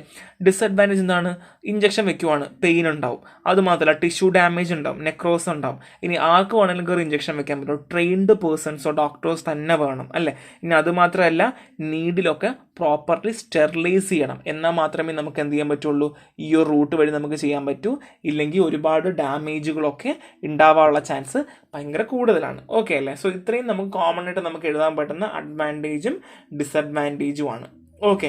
സോ നമ്മൾ ഇത്രയും നമ്മൾ റൂട്ട് ഓഫ് അഡ്മിനിസ്ട്രേഷനിൽ പാരന്റലി ആണ് പറഞ്ഞത്. ഭയങ്കര സിമ്പിളാണ്, നിങ്ങൾ വിചാരിക്കും പോലെയല്ല, ഭയങ്കര എളുപ്പമാണ്. സോ ഫസ്റ്റ് ഓഫ് ഓൾ നമ്മൾ ആദ്യം എന്താണ് പറഞ്ഞത്, ഓറൽ റൂട്ടാണ് അല്ലേ പറഞ്ഞത്. അതിൽ നമ്മൾ എൻട്രൽ എന്നാണ് പറഞ്ഞത് അല്ലേ. അത് നമ്മുടെ സ്റ്റൊമക്ക്, ഇൻഡസ്ട്രീൻ എല്ലാം വരുന്ന എൻട്രൽ റൂട്ട്. അവിടെ നമുക്ക് എന്തൊക്കെ വരാം, നേസൽ റൂട്ട് ആകാം, സബ്ലിംഗൽ റൂട്ട് ആകാം, വെജനൽ റൂട്ട് ആകാം, റെക്ടൽ റൂട്ട് ആകാം അല്ലേ. സോ അവിടെ നമ്മൾ ഓറൽ റൂട്ടാണ് നമ്മൾ കോമൺലി ഫോക്കസ് ചെയ്ത് നമ്മൾ ഓറലി കൊടുക്കുന്നു. Tablet, capsule, powder, suspension, elixir, whatever. So elixir അല്ലെ എമൽഷൻ. ഓക്കെ, അതൊക്കെയാണ് എക്സാമ്പിൾ കൂടുതലും വരുന്നത്. അഡ്വാൻറ്റേജ് ഡിസഡ്വാൻറ്റേജ് എളുപ്പമാണ്. നേസൽ റൂട്ട് നമ്മൾ പറഞ്ഞു. ദെൻ സബ്ലിംഗിൽ എന്താ പറഞ്ഞത്, നമ്മൾ ടങ്കിന് അടിയിലിടുന്നു എന്നുള്ളതാണല്ലേ പറഞ്ഞത്. സോ നെക്സ്റ്റ് റെക്ടൽ റൂട്ട് പറഞ്ഞ് നമ്മൾ റെക്ടലി കൊടുക്കുകയാണ് ചെയ്യുക. ഇപ്പോൾ ഓറലി കഴിക്കാൻ പറ്റാത്ത പേഷ്യൻ്റ് ആണെങ്കിലാണ് കൂടുതലും റെക്ടലി നമ്മൾ കൊടുക്കുക. അഡ്വാൻറ്റേജ് പറഞ്ഞു, ഭയങ്കര എളുപ്പമാണ്, അൺകോൺഷ്യസ് പേഷ്യൻ്റിനൊക്കെ കൊടുക്കാൻ പറ്റും. പാരൽ റൂട്ട് പറഞ്ഞു, ഡയറക്ട്ലി ബോഡീൻ്റെ ബ്ലഡ് സ്ട്രീംസിലേക്ക് എത്തിക്കാൻ പറ്റും. അവിടെ intradermal, intramuscular, intravenous, intrathecal, intraperitoneal and intramedullary. Next നമ്മൾ നോക്കാൻ പോകുന്ന ലോക്കൽ റൂട്ടാണ്. ലോക്കൽ റൂട്ട് നമുക്കറിയാം, നമ്മൾ ലോക്കലി ഉപയോഗിക്കുകയാണ് അല്ലെങ്കിൽ ലോക്കലി ആപ്ലിക്കേഷൻ ചെയ്യുന്നതാണ് നമ്മൾ ലോക്കൽ റൂട്ട് പറയാം. സോ അവിടെ ഉപയോഗിക്കുന്ന കുറച്ച് മെഡിസിൻസിൻ്റെ എക്സാമ്പിൾ ഞാൻ പറയാം. Lotions, ointment, spray, tinctures, dusting powder, പിന്നെ മ്യൂക്കസ് മെംബ്രെയിനെ ഇറിഗേറ്റ് ചെയ്യുന്ന സൊല്യൂഷൻസ്, അങ്ങനെ ഒരുപാട് എക്സാമ്പിൾസ് ഉണ്ട്. സോ ഈ ലോക്കൽ യൂസ് മെഡിസിൻസ് കുറച്ചൊന്ന് ജസ്റ്റ് എക്സാമ്പിൾ മാത്രം നോക്കിയാൽ മതി, അധികം നോക്കേണ്ട ആവശ്യമില്ല. So next one skin preparation ആണ്. നമുക്ക് എല്ലാവർക്കും അറിയാം, ഓയിൽമെൻറ്റ്, പൗഡേഴ്സ്, ടിഞ്ചേഴ്സ്, ലോഷൻസ്, അങ്ങനെ ഒരുപാടെണ്ണം ഉണ്ട് കേട്ടോ. അങ്ങനെ ആപ്ലിക്കേഷൻസ് ഒരുപാട് യൂസുകൾ വരുന്നുണ്ട്. സോ നമ്മൾ എന്താ ചെയ്യുക, നമ്മൾ ഇപ്പോൾ എക്സാമ്പിൾ നമ്മൾ ഐ ഡ്രോപ്പ് ഒക്കെ വരുന്നുണ്ട് കേട്ടോ. ഐ ഡ്രോപ്പ് ഒക്കെ നമ്മൾ കണ്ണിലൊഴിക്കുകയാണ്. സോ കണ്ണിലൊഴിക്കുമ്പോൾ നമ്മൾ സ്റ്റെറൈലായിരിക്കണം, ഇൻസ്റ്റൽ ചെയ്യുമ്പോൾ സൂക്ഷിച്ച് വേണം അത് ഉപയോഗിക്കേണ്ടത്. പിന്നെ വജൈനൽ മെഡിക്കേഷൻസ് ഉണ്ട്, ബെഡ് ടൈമിൽ നമ്മൾ വജൈനയിൽ വെക്കുന്ന മരുന്നുകളുണ്ട്. ഒരുപാട് ഇൻഫെക്ഷൻസിനൊക്കെ നമ്മൾ യൂസ് ചെയ്യുന്ന സ്കിൻ പ്രിപ്പറേഷൻസും ഒക്കെ വരുന്നുണ്ട്. സോ അതൊക്കെ ലോക്കൽ റൂട്ടാണ്. സോ അത്രയേ ഉള്ളൂ. ലോക്കൽ റൂട്ടൊന്നും അധികമൊന്നും കാര്യമായിട്ട് നോക്കാനില്ല. ബേസിക്കലി ആ രണ്ട് റൂട്ടുകൾ മാത്രം, അതായത് നമ്മുടെ സിസ്റ്റമിക്കിൽ തന്നെ വരുന്ന പാരന്ററിലും നോക്കുക, പിന്നെ നമ്മുടെ ഓറലും അല്ലെങ്കിൽ എൻട്രലും കൂടെ നോക്കുക. അതാണ് നമുക്ക് മെയിനായിട്ട് കൂടുതലും ചോദിക്കാൻ ചാൻസ് ഉള്ളത്. So next one is antagonist, agonist എന്നെന്തൊക്കെയാണ് നോക്കാൻ പോവാണ്. സോ ഇതൊരു ഇമ്പോർട്ടൻറ്റ് ടോപ്പിക്കാണ്. ഇതിൻ്റെ ബേസിക്സ് മനസ്സിലാക്കി വെക്കണം. പിന്നെ അങ്ങോട്ട് പോകുമ്പോൾ അഗോണിസ്റ്റ്, ആൻറ്റഗോണിസ്റ്റ് എന്ന് മാത്രമേ പറയുണ്ടാവുള്ളൂ. അപ്പോൾ നിങ്ങൾക്ക് കൺഫ്യൂഷനായി പോകരുത്. The first one is agonist നോക്കാൻ പോകുന്നത്. നമുക്ക് എല്ലാവർക്കും അറിയാം, നമ്മളൊരു മരുന്ന് കൊടുത്ത് കഴിയുമ്പോൾ നമുക്കൊരു ബയോളജിക്കൽ റെസ്പോൺസ് എന്ന് വെച്ചാൽ തെറാപ്യൂട്ടിക് റെസ്പോൺസ് കാണിക്കാറുണ്ട്. ഇപ്പോൾ എക്സാമ്പിൾ പാരസ്റ്റമോൾ കഴിക്കുന്നു, പനി കുറയുന്നു, അത് തെറാപ്യൂട്ടിക് റെസ്പോൺസ് ആണല്ലേ. ഇത് നിങ്ങളുടെ മൈൻഡിൽ വെച്ചിരിക്കുക. ഇനി agonist is a molecule that can bind and activate a receptor to induce a biological response. So ഇവിടെ നിങ്ങൾ ചിന്തിക്കേണ്ടത്, നമുക്കൊരു റിസപ്റ്റർ ഉണ്ട്. സോ റിസപ്റ്റർ ഉണ്ട്. അഗോണിസ്റ്റ് എന്താണെന്ന് വെച്ചാൽ ഒരു മോളിക്യൂളാണ്. ഓക്കെ, ഒരു മോളിക്യൂളാണ്. സോ ഈ മോളിക്യൂൾ എന്താ ചെയ്യാന്ന് വെച്ച് കഴിഞ്ഞാൽ ഈ റിസപ്റ്ററിൽ പോയിട്ട് ബൈൻഡ് ചെയ്യുന്നു അല്ലെങ്കിൽ അറ്റാച്ച് ചെയ്യുന്നു. അങ്ങനെ എന്ത് ചെയ്യുന്നു? ബയോളജിക്കൽ റെസ്പോൺസ് തരുന്നു എന്നുള്ളതാണ്. ഓക്കെ അല്ലേ? So the activity mediated by agonist is opposite by antagonist. So ഈ ബൈൻഡ് ചെയ്ത് കിട്ടുന്ന ആക്ടിവിറ്റിയെ വേണമെങ്കിൽ എന്ത് ചെയ്യാം? നമുക്ക് സ്റ്റോപ്പ് ചെയ്യാം. അത് എങ്ങനെയാണ് സ്റ്റോപ്പ് ചെയ്യാൻ പറ്റുക? അന്റഗോണിസ്റ്റ് ഉപയോഗിച്ചുകൊണ്ട് നമുക്ക് എന്ത് ചെയ്യാം? സ്റ്റോപ്പ് ചെയ്യാം. സോ എന്തൊക്കെ പഠിച്ചു? Agonist, antagonist. അഗോണിസ്റ്റ് എന്താണ്? ഒരു മോളിക്യൂളാണ്, അത് ബൈൻഡ് ചെയ്ത് ബയോളജിക്കൽ റെസ്പോൺസ് വരുന്നു. ആന്റഗോണിസ്റ്റ് എന്താണ്? ഇതിന്റെ ഓപ്പോസിറ്റ് ആക്ഷൻ, അല്ലെങ്കിൽ അതിനെ ബ്ലോക്ക് ചെയ്യുന്നു, അല്ലെങ്കിൽ അതിനെ നിർത്തുന്നു എന്നുള്ളത്, അല്ലെങ്കിൽ ഇൻഹിബിറ്റ് ചെയ്യുന്നു എന്ന് പറയാം. ഓക്കെ അല്ലേ? സോ നെക്സ്റ്റ് എന്ന് വെച്ചാൽ അതുമാത്രമല്ല, ഈ അഗോണിസ്റ്റ്, നമുക്ക് അഗോണിസ്റ്റ് എത്രയാണ് നമ്മളെ ബോഡിയിലേക്ക് വേണ്ടത്, അല്ലെങ്കിൽ എത്ര മോളിക്യൂൾ ഓഫ് അഗോണിസ്റ്റ് വേണം എന്ന് തീരുമാനിക്കേണ്ടത് നമ്മുടെ ബയോളജിക്കൽ റെസ്പോൺസ് അനുസരിച്ചിട്ടായിരിക്കണം. അതായത് നിങ്ങൾക്കിപ്പം നല്ല വേദനയുണ്ട്, അങ്ങനെയാണെങ്കിൽ ആ വേദന ഫുള്ളി കുറയ്ക്കാനായിട്ട് അത്രയും അഗോണിസ്റ്റ് നമുക്ക് ആവശ്യമാണ്. അപ്പോൾ അതിന് നമ്മൾ പൊട്ടൻസി എന്നാണ് പറയുക. ഇനി എന്താ പൊട്ടൻസി നോക്കിയാലോ? പൊട്ടൻസി എന്ന് വെച്ചാൽ the amount of drug required to produce an effect of given intensity. നമുക്ക് തന്നിരിക്കുന്ന ഇൻറ്റൻസിറ്റി, അല്ലെങ്കിൽ ഇപ്പോൾ നമുക്ക് ഇത്രയും വേദന ഉണ്ട്, ആ ഒരു വേദന കുറയ്ക്കാനായിട്ട് നമുക്ക് ആവശ്യമായ ഡ്രഗിനെയാണ് നമ്മൾ പൊട്ടൻസി എന്ന് പറയാം. Difference in drug potency are evaluated by comparing EC50 value. So basically EC50 value വെച്ചിട്ട്, അല്ലെങ്കിൽ ED50 വാല്യൂ വെച്ചിട്ടാണ് നമ്മൾ ഇവാലുവേറ്റ് ചെയ്യുക. ഇത് നമുക്ക് അങ്ങനെ അധികം ചോദിക്കില്ല. ബേസിക്കലി 2 മാർക്ക് ക്വസ്റ്റ്യൻ ഒക്കെ വരികയാണ്, അല്ലെങ്കിൽ ചെറിയ MCQ വരികയാണെങ്കിൽ മാത്രമേ ഇമ്പോർട്ടൻസ് വരുന്നുള്ളൂ. It varies only by their potency or receptor affinity and not in term their maximal response. So ഇവിടെ നമ്മൾ മാക്സിമൽ റെസ്പോൺസ് അല്ല നമ്മൾ കൺസിഡർ ചെയ്യുക, പൊട്ടൻസി, റിസപ്റ്റർ അഫിനിറ്റി ഒക്കെയാണ് കൂടുതൽ നോക്കുക. ജസ്റ്റ് മനസ്സിലാക്കി വെക്കുക എന്താ പൊട്ടൻസി എന്ന്. ചോദിക്കില്ല, എന്നാൽ തന്നെ നമുക്ക് മനസ്സിലാക്കി വെക്കണം. Okay, so next one is efficacy ആണ്. സോ ഒരു ഡ്രഗ് നമ്മൾ കൊടുത്തു കഴിഞ്ഞാൽ ഡ്രഗിന് മാക്സിമം റെസ്പോൺസ് എത്ര കിട്ടുമോ, അല്ലെങ്കിൽ ഡ്രഗിൻ്റെ മാക്സിമം റെസ്പോൺസിനാണ് നമ്മൾ എന്ത് പറയുക? എഫിക്കസി എന്ന് പറയാം. Okay, difference in drug efficacy are evaluate by comparing different in maximal response at higher drug dose or concentration. നമ്മൾ പല ഡ്രഗുകളുടെയും എഫിക്കസി, അല്ലെങ്കിൽ ഇപ്പോൾ എക്സാമ്പിൾ പറയുവാണെങ്കിൽ നമുക്ക് 2 ടൈപ്പ് ഗുളികയുണ്ട്. ഇപ്പോൾ എക്സാമ്പിൾ തന്നെ പറയുവാണെങ്കിൽ ഡോളോ, കാൽപോൾ എന്ന് പറഞ്ഞ രണ്ടും പാരസ്റ്റമോളാണ്. അതിൻ്റെ എഫിക്കസി നമുക്ക് അറിയണം എന്നുണ്ടെങ്കിൽ നമ്മൾ എന്താ ചെയ്യുക? ബേസിക്കലി 2 ഡ്രഗും കൊടുത്തിട്ട് നമുക്ക് അതിൽ മാക്സിമം റെസ്പോൺസ് എത്ര കിട്ടും നമ്മൾ നോക്കാറില്ലേ? സോ അത് തന്നെയാണ് അതിൻ്റെ എഫിക്കസി നമുക്ക് പറയാം കേട്ടോ. ഇതാണ് എഫിക്കസി എന്ന് പറഞ്ഞാൽ. സോ നെക്സ്റ്റ് വൺ നമ്മൾ പറയാൻ പോകുന്നത് എന്താണ്? Partial agonist. സോ അഗോണിസ്റ്റ് എന്താണെന്ന് നമ്മൾ പറഞ്ഞു അല്ലേ? ഇനി പാർഷ്യൽ അഗോണിസ്റ്റ് പറയാം. Agonists that produce less a full response when they fully occupy their receptor. So റിസപ്റ്ററിൽ എന്ത് ചെയ്യുന്നു? ഈ മോളിക്യൂൾ വന്ന് അറ്റാച്ച് ചെയ്യുന്നു, പക്ഷെ മുഴുവനായി അറ്റാച്ച് ചെയ്യില്ല, പാർഷ്യലി അറ്റാച്ച് ചെയ്യുള്ളൂ. അപ്പോൾ എന്താ സംഭവിക്കുക? പാർഷ്യൽ എഫക്റ്റ് മാത്രമേ കിട്ടുള്ളൂ. ഓക്കെ, സോ ഇവിടെ നിങ്ങൾ ഗ്രാഫ് നോക്കിയാൽ മതി. ഇവിടെയാണെങ്കിൽ ഡ്രഗ് ABCD എന്ന് പറഞ്ഞ് കൊടുത്തിട്ടുണ്ട്.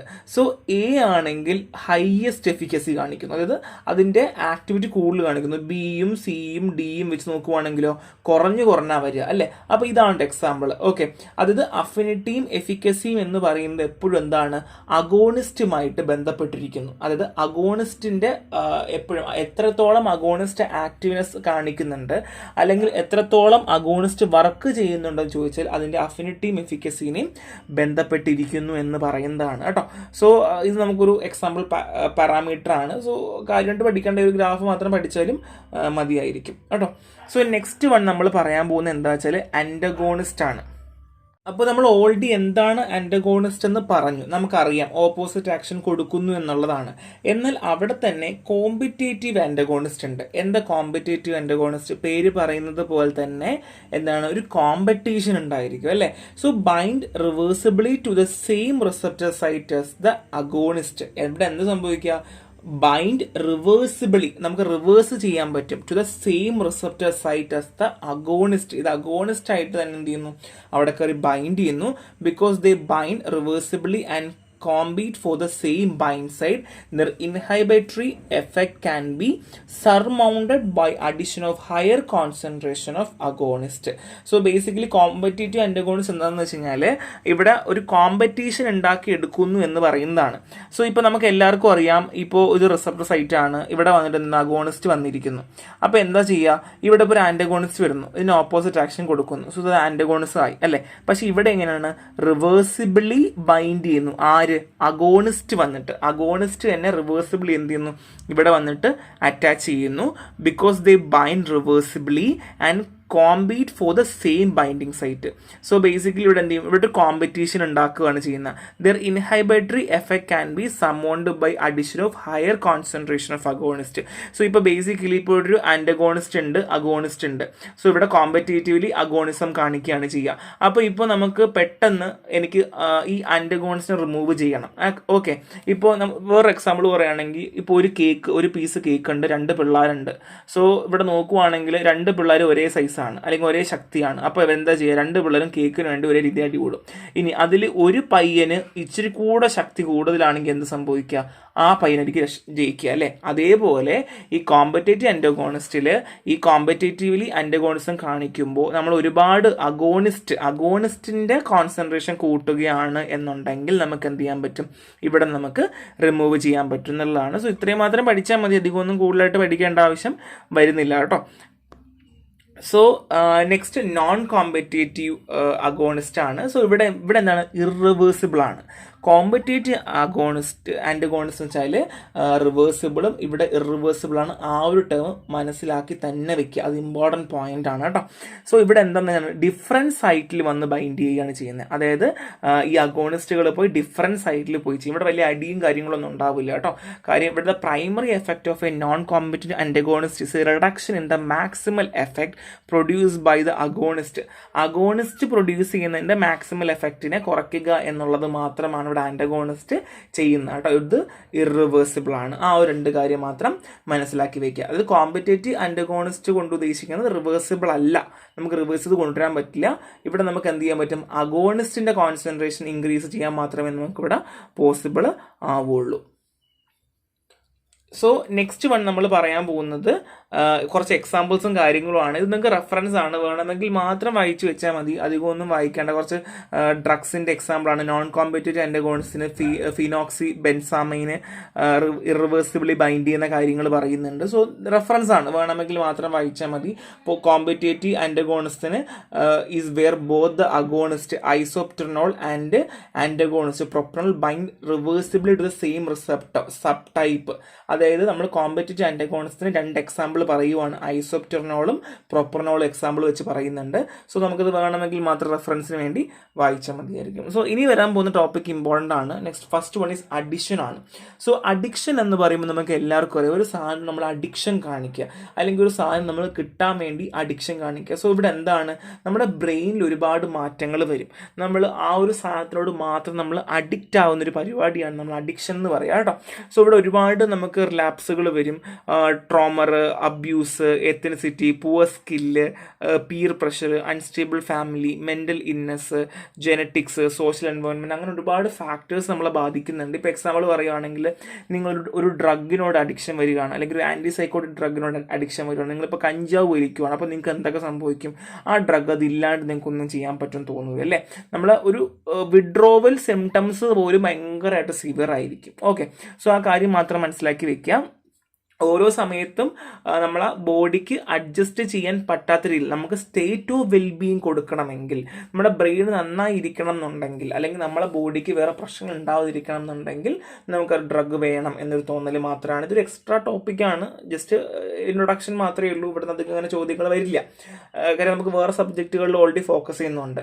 സോ നമുക്ക് എല്ലാവർക്കും ഒരു എക്സാമ്പിൾ ആൽക്കഹോൾ എക്സാമ്പിളാണ്, ഒപ്പിയേറ്റ്, ഹാലൂസിനോജൻ, പിന്നെ പ്രിസ്ക്രിപ്ഷൻ മെഡിസിൻസ് ഉണ്ട്, ഓക്സിഡോൺ, മോർഫിനൊക്കെ എക്സാമ്പിളാണ്. അത് കെമിക്കൽ. സോ എക്സാമ്പിൾ ഒന്ന് പഠിച്ചു വയ്ക്കുക കേട്ടോ. ആൽക്കഹോള്, ഒപ്പിയേറ്റ് ഒക്കെ അങ്ങനെ just example.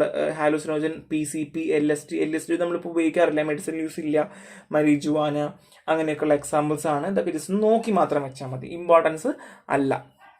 So next tolerance ആണ്. നമുക്കറിയാം, ഒരു ടോളറൻസ് വെച്ചാൽ നമ്മൾ റെസിസ്റ്റൻസ് കാണിക്കാം. നമുക്കിപ്പോൾ കൊടുക്കുന്ന ഡ്രഗിനോട് നമ്മൾ റെസിസ്റ്റൻസ് കാണിക്കുക. ഇപ്പോൾ എക്സാമ്പിൾ പറയുകയാണെങ്കിൽ, ആദ്യം ഒരു ഗ്ലാസ് ഒരു പെഗ് അടിക്കുന്ന ആൾക്കാർക്ക് വലിയ പ്രശ്നം വരില്ല, അവർ അപ്പം തന്നെ മയങ്ങി വീഴും.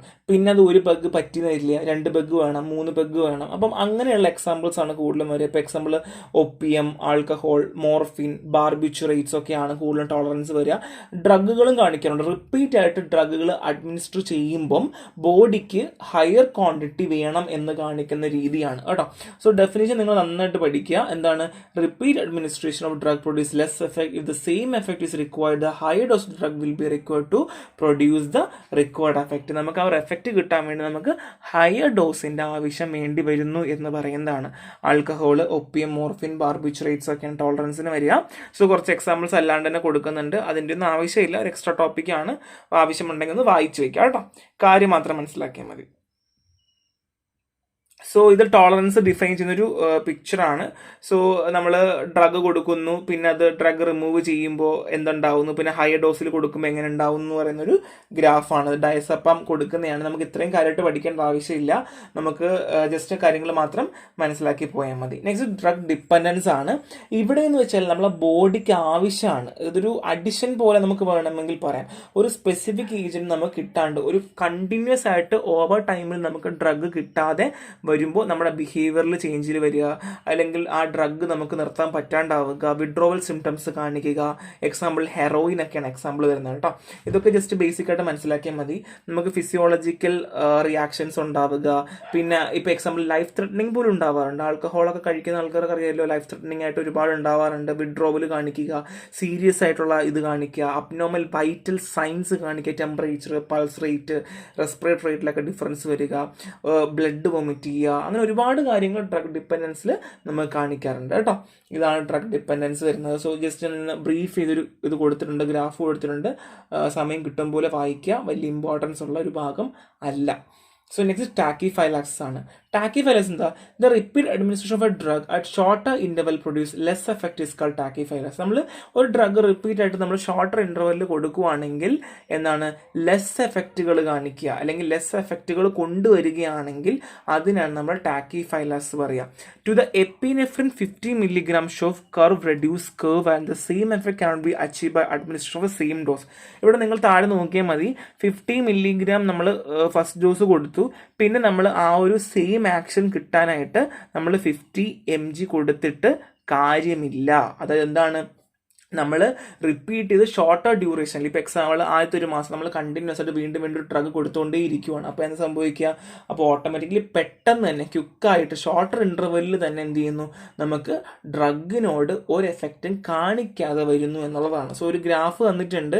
സോ ആ ഗ്രാഫിനകത്ത് നമ്മൾ കാണിക്കുവാണ്. അതെന്താണെന്ന് വെച്ചാൽ 50 mg നമ്മൾ കൊടുക്കുമ്പോൾ കിട്ടുന്ന ആക്ഷനാണ് ഇത്.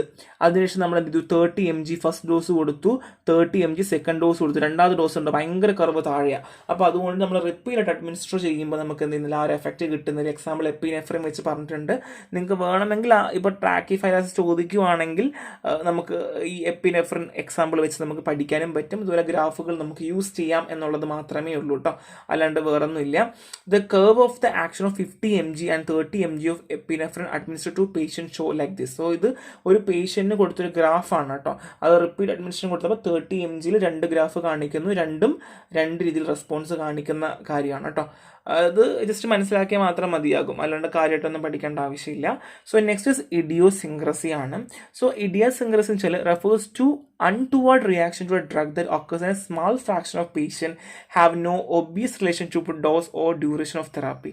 അത് നമ്മളിപ്പോൾ ഒരു തെറാപ്പി കൊടുത്തുകൊണ്ടിരിക്കുന്ന, ഒരു ഡ്രഗ് കൊടുത്തുകൊണ്ടിരിക്കുന്ന സമയത്ത് പെട്ടെന്ന് തന്നെ വിചാരിക്കാത്ത തരത്തിലുള്ള ഒരു റിയാക്ഷൻ കാണിക്കുന്നു. Okay, untoward reaction to a drug that occurs in a small fraction of a patient have no obvious relation to dose or duration of therapy.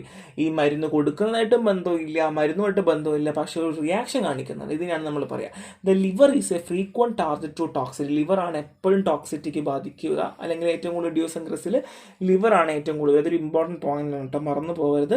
ഇഡിയോസിൻക്രസി പറയുമ്പോൾ ലിവറുമായിട്ട് ഓർത്ത് വെച്ചിരിക്കുക. ഇനി ടൈപ്പ് ഓഫ് ഇഡിയോസിൻക്രസി നോക്കിയാലോ, ഒന്ന് drug toxicity due to deficient metabolism, novel drug effect, increased sensitivity to drug effect, decreased responsive to drug, abnormal distribution of material. So first one നമുക്ക് abnormal distribution of material നോക്കാം. അതൊന്ന് അബ്നോർമലായിട്ട് distribute ആവുന്നില്ല, നമ്മൾ കൊടുക്കുന്ന drug അബ്നോർമലായിട്ട് distribute ആവുന്നു, correct പോകുന്നില്ല, എവിടെയൊക്കെ അബ്നോർമലി ഡിസ്ട്രിബ്യൂട്ട് ആവുന്നു. So next is decreased response to drug. Drug കൊടുക്കുന്നുണ്ട്, റെസ്പോൺസ് കാണിക്കുന്നില്ല. Next increase sensitivity to drug effect. ഇപ്പോൾ ഡ്രഗ് കൊടുക്കുന്നു, പെട്ടെന്ന് ചൊറിച്ചിൽ വരുന്നു, വൊമിറ്റ് ചെയ്യാൻ വരുന്നു, ഛർദ്ദിക്കാൻ വരുന്നു, അതൊക്കെ okay, novel drug effect and drug toxicity due to deficient metabolism. So basically ഈ രണ്ട് സാധനം നമുക്ക് ഒരുമിച്ച് പറയാൻ പറ്റും. Drug toxicity due to deficient metabolite എന്ന് വെച്ചാൽ നമുക്ക് സഫീഷ്യൻ്റ് ആയിട്ട് ഡ്രഗ് ഇല്ല, അല്ലെങ്കിൽ സഫീഷ്യൻ്റ് ആയിട്ട് മെറ്റബോളിസം നടക്കുന്നില്ല, അല്ലെങ്കിൽ ഈ ഡ്രഗ് കൊടുക്കുന്നതിൽ എന്തെങ്കിലും ഒരു ബുദ്ധിമുട്ട് കാരണം എന്ത് ചെയ്യുന്നു, ഒരു ഇഡിയോസിൻക്രസി കാണിക്കുന്നു. So drug toxicity due to deficient metabolism. So metabolism മര്യാദയ്ക്ക് നടക്കുന്നില്ല, ബോഡിയിൽ നിന്ന് പുറത്ത് മര്യാദയ്ക്ക് പോകുന്നില്ല, അവിടെ ഒന്നും നടക്കാത്തതുകൊണ്ട് ബോഡിയിൽ ഡെപ്പോസിറ്റ് ചെയ്യുകയോ അല്ലെങ്കിൽ അത് കാരണം ഡ്രഗ് ടോക്സിറ്റി ഉണ്ടാവുകയോ ആണ് ചെയ്യുക. ഓക്കെ, സോ ഇതാണ് ഇഡിയോസിൻക്രസി എന്ന് പറഞ്ഞാൽ. സോ ഇത്രയേ ഉള്ളൂ. ജസ്റ്റ് ഇഡിയോസിൻക്രസിനെ പറ്റി പറയുവാണെന്നുണ്ടെങ്കിൽ കുറച്ച് റിയാക്ഷൻസും കാര്യങ്ങളും പറയുകയാണെങ്കിൽ ബേസിക്സ് മാത്രം മനസ്സിലാക്കി വെക്കാം. നെക്സ്റ്റ് വൺ ഇസ് അലർജി ആണ്. നമുക്ക് എല്ലാവർക്കും അറിയാം അലർജി എന്ന് പറഞ്ഞാൽ എന്താണ്. ഇപ്പോൾ ഫുഡ് അലർജി ആകാം, ഡ്രഗ് അലർജി ആകാം, അല്ലെങ്കിൽ ഡ്രഗ് ഫുഡ് അലർജി ആകാം. അപ്പോൾ ഒരുപാട് തരത്തിൽ അലർജി ഉണ്ടാവും. സോ നമ്മളെ ബോഡിക്ക് ഒരു ഡിഫൻസ് മെക്കാനിസം ഉണ്ട്. ആ ഡിഫൻസ് മെക്കാനിസത്തിലേക്ക് ഒരു ഫോറിൻ ആയിട്ടൊരു ഒരു അതെന്തും ആവാം. ഇപ്പോൾ എക്സാമ്പിൾ ഒരു ഇൻഫെക്ഷൻ കോസ് ചെയ്യുന്ന ഒരു ഏജൻറ്റോ അല്ലെങ്കിൽ ഒരു ഫോറിൻ സബ്സ്റ്റൻസ് വരികയാണെങ്കിൽ നമ്മുടെ ബോഡിയിൽ ഒരു ട്രിഗറിങ് ഫാക്ടർ ഉണ്ടാവും അല്ലേ, അങ്ങനെ അലർജി വരുന്നു. അപ്പോൾ ഈ ഒരു ട്രിഗറിങ് ഫാക്ടറിനെയാണ് നമ്മൾ അലർജൻ എന്ന് പറയുക അല്ലേ. സോ എക്സാമ്പിൾ പോളൻ ആണ്, ഡസ്റ്റ്, പിന്നെ ഡ്രഗ്, ഫുഡ് ഒക്കെയാണ് എക്സാമ്പിൾ വരും. ഇപ്പോൾ എനിക്ക് പോളൻ ഗ്രീൻ അലർജിക്കാണ്. ഇപ്പോൾ പൂക്കുന്ന സമയം ആ ഒരു നമുക്ക് സ്പ്രിങ് ഇല്ല, ബട്ട് സ്റ്റിൽ ഞാൻ പറയുകയാണ്, നമുക്ക് പൂവൊക്കെ പൂക്കുന്ന സമയങ്ങൾ വരുമ്പോൾ എൻ്റെ മുഖമൊക്കെ ഭയങ്കരമായിട്ട് അലർജിക്ക് ആവാറുണ്ട്. കാരണം എനിക്ക് പോളൻ ഗ്രീൻ ഭയങ്കര അലർജിയാണ്, എനിക്ക് പൂവൊന്നും മണപ്പിക്കാൻ പറ്റില്ല, ഉടനെ മുഖത്ത് ചെറിയ കുരുക്കളൊക്കെ വരും. സോ അലർജിക് റിയാക്ഷൻസ് പലതരത്തിലുണ്ട്. ചെറിയ നോൺ സിവിയറും ഉണ്ട്, സിവിയറും ഉണ്ട് കേട്ടോ. സിവിയർ ആണെങ്കിൽ നമുക്ക് ഒട്ടും താങ്ങാൻ പറ്റില്ല, റണ്ണിങ് നോസ് ഉണ്ടാവുക, അങ്ങനെ ഒരുപാട് കണ്ടീഷൻസ് കാണിക്കും. സോ അതൊരു ബേസിക് കാര്യമാണ്. ഫസ്റ്റ് വൺ നമ്മൾ നോക്കാൻ പോകുന്നത് ഹേ ഫീവർ ആണ്. First allergic rhinitis hay fever ആണ്. കോമൺ ആയിട്ടുള്ള ഒരു അലർജിക് ഡിസീസ് അല്ലെങ്കിൽ അലർജിക് ഇൽനെസ് എന്ന് നമുക്ക് വേണമെങ്കിൽ പറയാം. സോ നേസൽ സിംറ്റം ആയിട്ട് വരും. പോളൻ ഗ്രെയിൻസ് എനിക്ക് വരുന്ന ഞാൻ പറഞ്ഞില്ലേ ഹേ ഫീവർ ആണ്. പോളൻ ഗ്രെയിൻസ് തൊട്ട് വരുമ്പോൾ നമുക്ക് മുഖത്ത് കുരുക്കളൊക്കെ വരിക, പിന്നെ ചെറിയ എന്താ പറയുക ബുദ്ധിമുട്ട് വരും, മൂക്കിൽ നിന്നൊക്കെ വെള്ളം പോലെ വരിക, അങ്ങനെയൊക്കെ വരും. സോ ഇൻഫ്ലമേഷൻസ് വരും. സോ മൂക്കിന് ചുറ്റും ഒക്കെ ചെറിയ ബുദ്ധിമുട്ടുകൾ വരികയാണ് ചെയ്യുക. ഇതൊക്കെയാണ് ത്രോട്ട്, ഇയർ, സൈനസ് ഒക്കെയാണ് ഇതുമായിട്ട് ബന്ധപ്പെട്ട് വരിക ഹേ ഫീവർ കേട്ടോ. ജസ്റ്റ് മനസ്സിലാക്കിയാൽ മാത്രം മതി. ഹേ ഫീവർ എന്ന് പറഞ്ഞാൽ എന്താണ്, അലർജിക് ഡിസീസാണ്. ബേസിക്കലി പോളൻ ഗ്രെയിൻസ് ഒക്കെയാണ് കൂടുതൽ ഇൻവോൾവ് ആവുന്നത്, നമുക്ക് അലർജി ഫോം ചെയ്യുന്നുള്ളത് മാത്രം മനസ്സിലാക്കി വെച്ചാൽ മതി. സോ നെക്സ്റ്റ് വൺ നമ്മൾ നോക്കാൻ പോകുന്നത് മോസ്റ്റ് കോമൺ സിംറ്റം ഇൻക്ലൂഡിങ് ആണ്. ഞാൻ പറഞ്ഞു റണ്ണിങ് നോസ് പറഞ്ഞു, സ്റ്റഫി നോസ്, ചെറിയ ചൊറിച്ചിൽ വരിക, ചെവി ചൊറിയുക, തൊണ്ട ചൊറിയാൻ തോന്നുക, അതൊക്കെ നമ്മൾ ഓൾറെഡി പറഞ്ഞ കാര്യമാണ്. നെക്സ്റ്റ് ഇസ് അലർജിക് എക്സീമിയാണ്. സോ ഇവിടെ റാഷസ് ആണ്. സ്കിന്നിൽ അലർജനുമായിട്ട് കോൺടാക്ട് ചെയ്യുമ്പോൾ റാഷസ് വരുന്നു എന്നുള്ളതാണ്, ചെറിയ തടുപ്പും കുരുക്കളും ഒക്കെ വരുന്നു എന്നുള്ളതാണ്. സോ റെഡ്നെസ്, ഇച്ച്നെസ്, പിന്നെ അങ്ങനെയൊക്കെയാണ് അവിടെ പറഞ്ഞ സെയിം സിംറ്റംസും കാര്യങ്ങളൊക്കെ തന്നെയാണ് കേട്ടോ. സോ ഇത് അലർജി ഉണ്ടാവുന്ന ഹേ ഫീവറും ഹിച്ചി റേഷസും ഉണ്ടാവുന്നത് എങ്ങനെയാണെന്നുള്ളൊരു ചെറിയൊരു ബേസിക് മെക്കാനിസമാണ്. അതിനെ ഒന്ന് ചെറുതായിട്ടൊന്ന് കൊണ്ടുവന്നിട്ടുണ്ട്. സോ നമ്മൾ നോർമലി ആൻറ്റി ഹിസ്റ്റമിൻസിനാണ് കൂടുതൽ നമ്മൾ ഡ്രഗ്സ് യൂസ് ചെയ്യുക. ഡ്രഗ്സ് ഒക്കെ നമുക്ക് ഇനി ഫർദർലി പഠിക്കാം കേട്ടോ. അപ്പോൾ ബേസിക്സ് മാത്രം നോക്കി പോയാൽ മതിയായിരിക്കും. സോ നെക്സ്റ്റ് ഇസ് അലർജിക് ഷോക്കാണ്. Anaphylaxis or anaphylactic shock. ഇത് ഭയങ്കര ഇമ്പോർട്ടൻറ്റ് ടോപ്പിക്കാണ്. അലർജിക് ഷോക്ക് അല്ലെങ്കിൽ അനാഫൈലറ്റിക് ഷോക്ക് എന്നത് സിവിയർ ആയിട്ട് വരുന്ന അല്ലെങ്കിൽ സഡൻ ആയിട്ട് ക്വിക്കായിട്ട് വരികയാണ് ചെയ്യുക. ഇപ്പോൾ എക്സാമ്പിൾ ഫുഡ് കഴിക്കുക അല്ലെങ്കിൽ ഏതെങ്കിലും ഡ്രഗിനോട് അലർജി കാണിക്കുക, അതൊക്കെയാണ് ലൈഫ് ത്രെറ്റനിങ് ആണ് കേട്ടോ. പെട്ടെന്ന് വന്ന് ആൾ മരിച്ചു പോകുന്ന കണ്ടീഷൻസ് ഒക്കെയാണ് ഈ അനാഫൈലാക്സിസിൽ കാണിക്കാറുള്ളത്. ഇവിടെ allergic shock is caused by dilated and leaky blood vessels leak ആവുന്നു, പൊട്ടുന്നു, and which result in drop in blood pressure, BP കുറയുന്നു. സോ ലീക്കി ബ്ലഡ് വെസൽസ്, ഒരുപാട് ലീക്കേജ് ഉണ്ടാവുകയും ബ്ലഡ് ലോസ് ആവുകയും അങ്ങനെ ഒരു ബേസിക് പ്രഷർ വെക്കാൻ പറ്റാണ്ട് ബ്ലഡ് പ്രഷർ ഡ്രോപ്പ് ആവുകയാണ് ചെയ്യുക. സോ നമ്മൾ നേരത്തെ പറഞ്ഞ പോലെ ഈ ഹേ ഫീവറും അല്ലെങ്കിൽ അവിടെ പറഞ്ഞ സെയിം സിംറ്റംസാണ് കാണിക്കുക, പക്ഷേ അതിൻ്റെ കൂടെ BP കുറയുന്നു എന്നുള്ളതാണ് കേട്ടോ. So next one is allergic eyes, allergic conjunctivitis എന്ന് പറയും. സോ ഇവിടെ നമ്മുടെ കണ്ണുമായിട്ട് ബന്ധപ്പെട്ട് വരികയാണെങ്കിൽ നമ്മുടെ ഐലിഡിലൊക്കെ ചെറിയൊരു അലർജി വരികയാണ്, ചെറിയ കുരുക്കൾ പോലെ വരിക, ഇൻഫ്ലമേറ്റ് ആവുക, നമുക്ക് കണ്ണൊക്കെ എപ്പോഴും നിറഞ്ഞിരിക്കുക, അതാണ് കൂടുതലും അലർജിക് ഐസ് വരുന്നത് കേട്ടോ. ആ ഒരു ബേസിക് കാര്യങ്ങൾ മാത്രം നോക്കിപ്പോയാൽ മതി. ഇനി മെക്കാനിസം ഓഫ് ഡ്രഗ് അലർജി, എങ്ങനെയാണ് ഡ്രഗ് അലർജി ഉണ്ടാവുന്നത്? സോ നമുക്ക് എല്ലാവർക്കും അറിയാം, നമ്മളുടെ അലർജൻറ്റുമായിട്ട് കോൺടാക്ട് വരുമ്പോൾ നമുക്കൊരു ഹൈപ്പർ സെൻസിറ്റിവിറ്റി ഉണ്ടാകുന്നു, അല്ലെങ്കിൽ നമ്മുടെ ബോഡി റിയാക്ട് ചെയ്യുന്നു എന്നുള്ളതാണ്. അത് നമ്മുടെ ഇമ്മ്യൂൺ സിസ്റ്റമായിട്ട് ബന്ധമുണ്ട്. നമ്മുടെ ഇമ്മ്യൂൺ സിസ്റ്റം അടിപൊളി ആയതുകൊണ്ടാണല്ലോ ഇതുപോലെ അലർജൻറ്റുമായിട്ട് റിയാക്ട് ചെയ്യുമ്പോൾ നമുക്ക് ബോഡി റിയാക്ട് ചെയ്യുന്നത്. സോ ബേസിക്കലി അലർജിക് റിയാക്ഷൻ മീഡിയേറ്റ് ചെയ്യുന്നത് IgEയുമായിട്ടാണ്. എന്താണ്? IgEയുമായിട്ടാണ്. അപ്പോൾ നിങ്ങൾ മനസ്സിലാക്കേണ്ടത് IG മീഡിയേറ്റഡ് ആണെന്ന് മനസ്സിലാക്കി വെക്കുക. ഓക്കെ, സോ ബേസിക്കലി നമ്മുടെ ഈ ഒരു ഇമ്മ്യൂൺ മീഡിയേറ്റ് ഡ്രഗ് റിയാക്ഷൻ, അതായത് നമ്മളൊരു ഡ്രഗ് കഴിക്കുന്നു, അപ്പോൾ നമുക്കൊരു അലർജിക് റിയാക്ഷൻ ഉണ്ടാകുന്നു. ഈ ഇമ്മ്യൂൺ മീഡിയേറ്റ് ഡ്രഗ് റിയാക്ഷനെ രണ്ടായി ഡിവൈഡ് ചെയ്യുന്നുണ്ട്. ഇമ്മ്യൂൺ മീഡിയേറ്റ് ഡ്രഗ് റിയാക്ഷനെ രണ്ടായി ഡിവൈഡ് ചെയ്യുന്നുണ്ട്. The first one is humoral mediated adverse reaction and cell മീഡിയേറ്റ് immunity. ഈ രണ്ട് കാര്യമുണ്ട്, ഇത് മെയിനായിട്ട് പഠിക്കുക. എന്തൊക്കെയാണ്? ഇമ്മ്യൂൺ മീഡിയേറ്റ് ഡ്രഗ് റിയാക്ഷൻസ് രണ്ടായി ഡിവൈഡ് ചെയ്യുന്നുണ്ട്. Humoral മീഡിയേറ്റ് adverse reaction and cell മീഡിയേറ്റ് immunity. Okay, so basically ഞാൻ പറഞ്ഞതുപോലെ ഹൈപ്പർ സെൻസിറ്റിവിറ്റി ഉണ്ടാവുന്നു. അതിന് കാരണമുണ്ട്. എന്തൊക്കെയാണ്? ഒന്നുകിൽ കെമിക്കൽ പ്രോപ്പർട്ടി ആകാം, ഇല്ലെങ്കിൽ molecular weight of the drug ആകാം, ഡ്രഗിന്റെ മോളിക്കുലർ വെയിറ്റോ അല്ലെങ്കിൽ കെമിക്കൽ പ്രോപ്പർട്ടിയോ കാരണമൊക്കെ ആകാം. Larger drug with greater structure complexity are more likely to immunogenic. അതായത് ഇപ്പോൾ ലാർജ് ഡ്രഗ് ഒക്കെ ഉണ്ടല്ലോ, സ്ട്രക്ചറൽ കോംപ്ലക്സിറ്റി, അതായത് വലിയ വലിയ സ്ട്രക്ചർ കാണിക്കുന്ന ഒരുപാട് ഡ്രഗുകൾ ഉണ്ട്. അതൊക്കെ എന്തായിരിക്കും? ഇമ്മ്യൂണോജെനിക് ആയിരിക്കും. എന്തായിരിക്കും? ഇമ്മ്യൂണോജെനിക് ആയിരിക്കും. അപ്പോൾ നിങ്ങൾക്ക് സംശയം ഉണ്ടാവും, എന്താ ഇമ്മ്യൂണോജെനിക്? ഇമ്മ്യൂണോജെനിക് എന്ന് പറഞ്ഞാൽ denoting substance able to produce a immune response. നമ്മളെ ബോഡിക്ക് ഒരു ഇമ്മ്യൂൺ റെസ്പോൺസ് ഉണ്ടാക്കാൻ സഹായിക്കുന്നു, അല്ലേ? Denoting substance able to produce an immune response, അല്ലെങ്കിൽ related to substance able to produce immune response. നമ്മളെ ബോഡിയിൽ ഒരു ഇമ്മ്യൂൺ റെസ്പോൺസ് ഉണ്ടാക്കാനായിട്ട് സഹായിക്കുന്നതിനെയാണ് നമ്മൾ എന്ത് പറയുക? ഇമ്മ്യൂണോജെനിക് എന്ന് പറയുക. ഇനി ജസ്റ്റ് ഇത്രയും മാത്രം അത് മനസ്സിലാക്കിയാൽ മതി, അധികം ഒന്നും പോകണ്ട. പിന്നെ മോളിക്കുലർ വെയിറ്റും കാര്യങ്ങളും ഒക്കെ അങ്ങനെ അധികം പറയുന്നുണ്ട്. സമയം കിട്ടുവാണെങ്കിൽ മാത്രം ഒന്ന് ഓടിച്ച് വായിക്കുക, അല്ലാണ്ട് വലിയ ഇമ്പോർട്ടൻസ് ഒന്നും അവിടെ ഇല്ല. ഇത്രയേ ഉള്ളൂ. ഭയങ്കര സിമ്പിൾ ചാപ്റ്റർ ആണ്. പിന്നെ ഫാർമക്കോളജിന്റെ ബേസിക്സ് എന്ന് പറഞ്ഞാൽ കുറച്ച് പഠിക്കാൻ പാടാണ്, അത്യാവശ്യം ഒരുപാട് ഉണ്ടും താനും. പക്ഷേ നന്നായിട്ട് വായിക്കുക, നന്നായിട്ട് പഠിക്കുക, നോട്ടുകൾ എടുത്തു വെച്ചിട്ട് ഓരോ പോയിന്റായിട്ട് തന്നെ പഠിക്കുക. അപ്പോൾ നെക്സ്റ്റ് വീഡിയോ കാണാം. ബൈ.